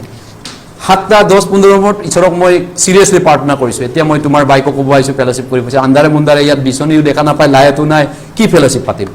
এতিয়া ফেলোশ্বিপ ষ্টাৰ্ট কৰিব বিচাৰিছোঁ, গান গাম, আপুনি কাৰেণ্টটো দিয়ক ঈশ্বৰ, ৰিকুৱেষ্ট কৰিছোঁ। কাৰেণ্ট আহিয়ে গ'ল, 1 ঘণ্টাৰ বহিলোঁ এনেই তাত, কাৰেণ্ট লগে লগে দিলে, ঈশ্বৰক ধন্যবাদ। সেইটো এটা প্ৰাৰ্থনা মোৰ চকুৰ আগতে পালোঁ যোৱা ৰাতি। তেনেধৰণৰ কথা এটা দৰে এক্সাম্পল দিছোঁ, আপোনাৰ জীৱনত বহুত হ'ব পাৰে তেনেকুৱা। কিমান ক'লোঁ, 2 বংশাৱলী 32। প্ৰাৰ্থনা উত্তৰ পোৱাৰ পিছত সেইটো ৰাখি যাব লাগে, লিখি থ'ব লাগে ক'ৰবাত কি কি বিষয়ত ঈশ্বৰে মোক উত্তৰ দিলে, কি কি বিষয়ত ঈশ্বৰে মোক আজিলৈকে সহায় কৰিছে। নহ'লে অকৃতজ্ঞ মানুহ হ'ব নহয় জানো? অকৃতজ্ঞ এনেকুৱা মানুহক ঈশ্বৰে কেনেকৈ সহায় কৰিব? সহায় কৰিলেও পাহৰি যায়, সহায় কৰিলেও পাহৰি যায়, প্ৰাৰ্থনাৰ উত্তৰ দিলেও পাহৰি যায়, অকল নিজৰ স্বাৰ্থ, নিজৰ পৰিয়ালৰ স্বাৰ্থ ব্যৱহাৰ কৰে। 32 এইটো পদে 2 বংশাৱলী 32, 25 পদ। 25 পদ মই অলপমান আগৰ পৰাই পঢ়ি দিছোঁ, 2-1 পদ আগৰ পৰা পটাপট। 20 পদৰ পৰা পঢ়ি দিছোঁ, 25 পদ। পাছে হিজকিয়া, পৃষ্ঠাটো কৈ দিবা কোনোবাই যদি পোৱা নাই। পাছে হিজকিয়া ৰজা আৰু আমোচৰ পুত্ৰ যিশয়া ভাৱবাদী এই বিষয়ে প্ৰাৰ্থনা কৰিলে। প্ৰাৰ্থনা কৰিছে ঈশ্বৰৰ মানুহ হিজকিয়া ৰজা, স্বৰ্গৰ পাললৈ মুখ কৰি কাতৰোক্তি কৰিলে। তাতে জিহুৱাই এজন দূত পঠালে, তেওঁ অচুৰ মানে চিৰিয়া, বৰ্তমান চিৰিয়াটো, তেতিয়াও শত্ৰু আছিলে চিৰিয়া নহয় জানো? বৰ্তমানো চিৰিয়া শত্ৰু ইজৰাইলৰ। গতিকে অচুৰৰ ৰজাৰ চাৱনীৰ আটাই বলৱান বীৰ পুৰুষক, প্ৰধান লোকক আৰু সেনাপতিক সংহাৰ কৰিলে। তেতিয়া চনহৰীয়ে লাজত তল মুখ কৰি নিজ দেশলৈ উলটি গ'ল। পাছে তেওঁ নিজ দেৱতাৰ মন্দিৰত, মানে চনহৰী মানে এইটো অচুৰৰ ৰজা, সোমালত তেওঁৰ নিজ ঔৰসত জন্ম পোৱাবিলাকেই সেই ঠাইতে তৰোৱাৰেৰে তেওঁক বধ কৰিলে। তাৰ পিছৰ অলপমান 2টা পদ আছে আৰু 25লৈ। সেইদৰে জিহুৱাই হিজকিয়াক আৰু জেৰুচালেম নিবাসীবিলাকক অচুৰীয়া মানে বৰ্তমান চিৰিয়া দেশৰ চনহৰী ৰজাৰ হাতৰ পৰা, শত্ৰুৰ পৰা, মৃত্যুৰ পৰা, হাইলাক মৃত্যুৰ পৰা ৰক্ষা কৰিছে হিজকিয়া ৰজাক, আৰু ইজৰাইলকো বচাইছে, আৰু চাৰিওফালে তেওঁবিলাকক জিৰণি দিলে। তাতে অনেক লোকে জেৰুচালেমৰ জিহুৱাৰ নিমিত্তে উপহাৰ, এইটো ভাল কাম কৰিছে, ঈশ্বৰক উপহাৰ দিছে, আনিছে মণ্ডলীত। আৰু জিহুদাৰ হিজকিয়া ৰজাৰ ওচৰলৈ বহুমূল্য বস্তু আনিলে। এইদৰে তেতিয়াৰে পৰা তেওঁ সকলো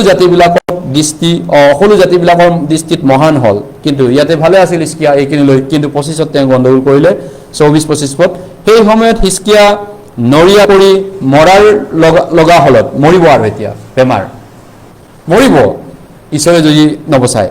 তেওঁ জিহুৱাৰ আগত প্ৰাৰ্থনা কৰিলে, তাতে জিহুৱাই তেওঁক উত্তৰ দিলে আৰু তেওঁক এটা আচৰিত লক্ষণ দেখুৱালে, কিন্তু হিজকিয়াই পোৱা উপকাৰ অনুসাৰে প্ৰতিদান নকৰিলে।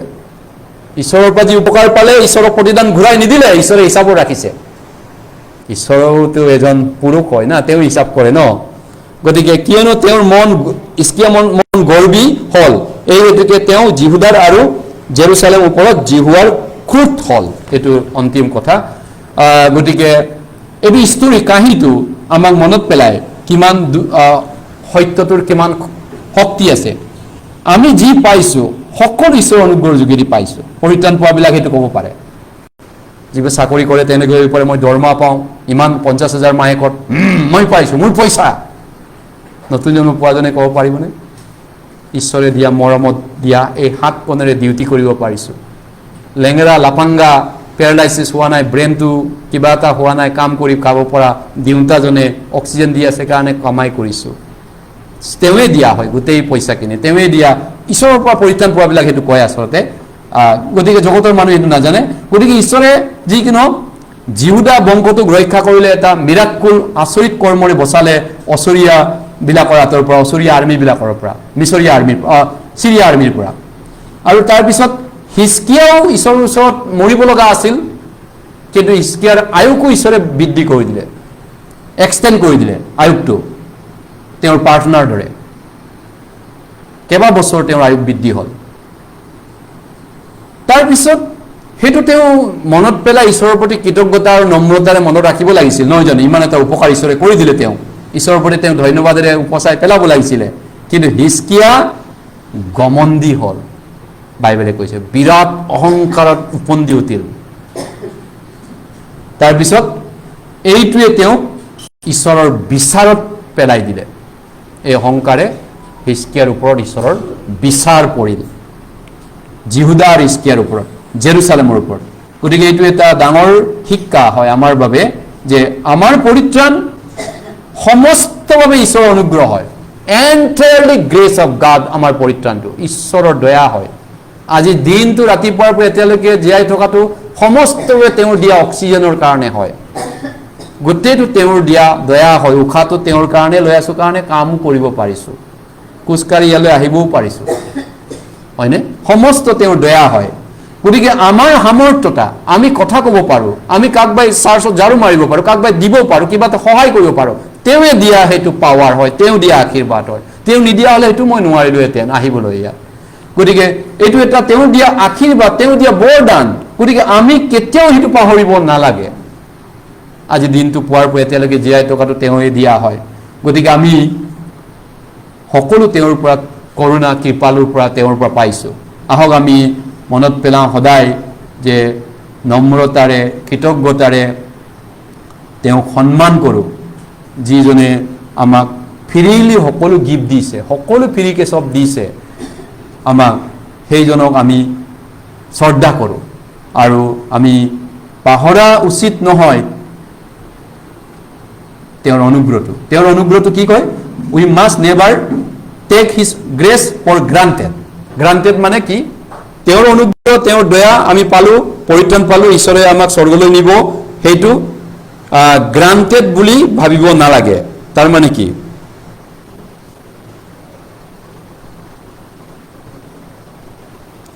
মানে তেওঁৰ যি মৰম, আজি পুৱাৰ পৰা এতিয়ালৈকে অক্সিজেন পালোঁ, জীয়াই থকাৰ কাৰণে অনুগ্ৰহ পাইছোঁ, মণ্ডলী পাইছোঁ, এনেকুৱা এটা জেগা ঈশ্বৰৰ বাইকো শুনিবলৈ পাইছোঁ। এনেকুৱাবিলাকক আপুনি অৱহেলা কৰিব নালাগে কৈছে, নেগলেক্ট নকৰিব, তেওঁৰ অনুগ্ৰহ ব্যৰ্থৰূপে গ্ৰহণ নকৰিব। 2 কৰিন্থিয়াৰ 6:8 কৈছে, অৱহেলা নকৰিব। অৱহেলা সহজভাৱে নল'ব। ঈশ্বৰৰ বাক্য, ঈশ্বৰৰ মণ্ডলী, ঈশ্বৰৰ দয়া, মৰম, অক্সিজেন সহজভাৱে নল'ব, ইজি বুলি নাভাবিব। ঈশ্বৰ বহুত চিৰিয়াছ ঈশ্বৰ হয়। গতিকে ইব্ৰীত 2 অধ্যায়ত কৈছে, মহাপৰিত্ৰাণ অৱহেলা নকৰিবা। এনে মহাপৰিত্ৰাণ যদি অৱহেলা কৰে কেনেকৈ আমি হাৰিম?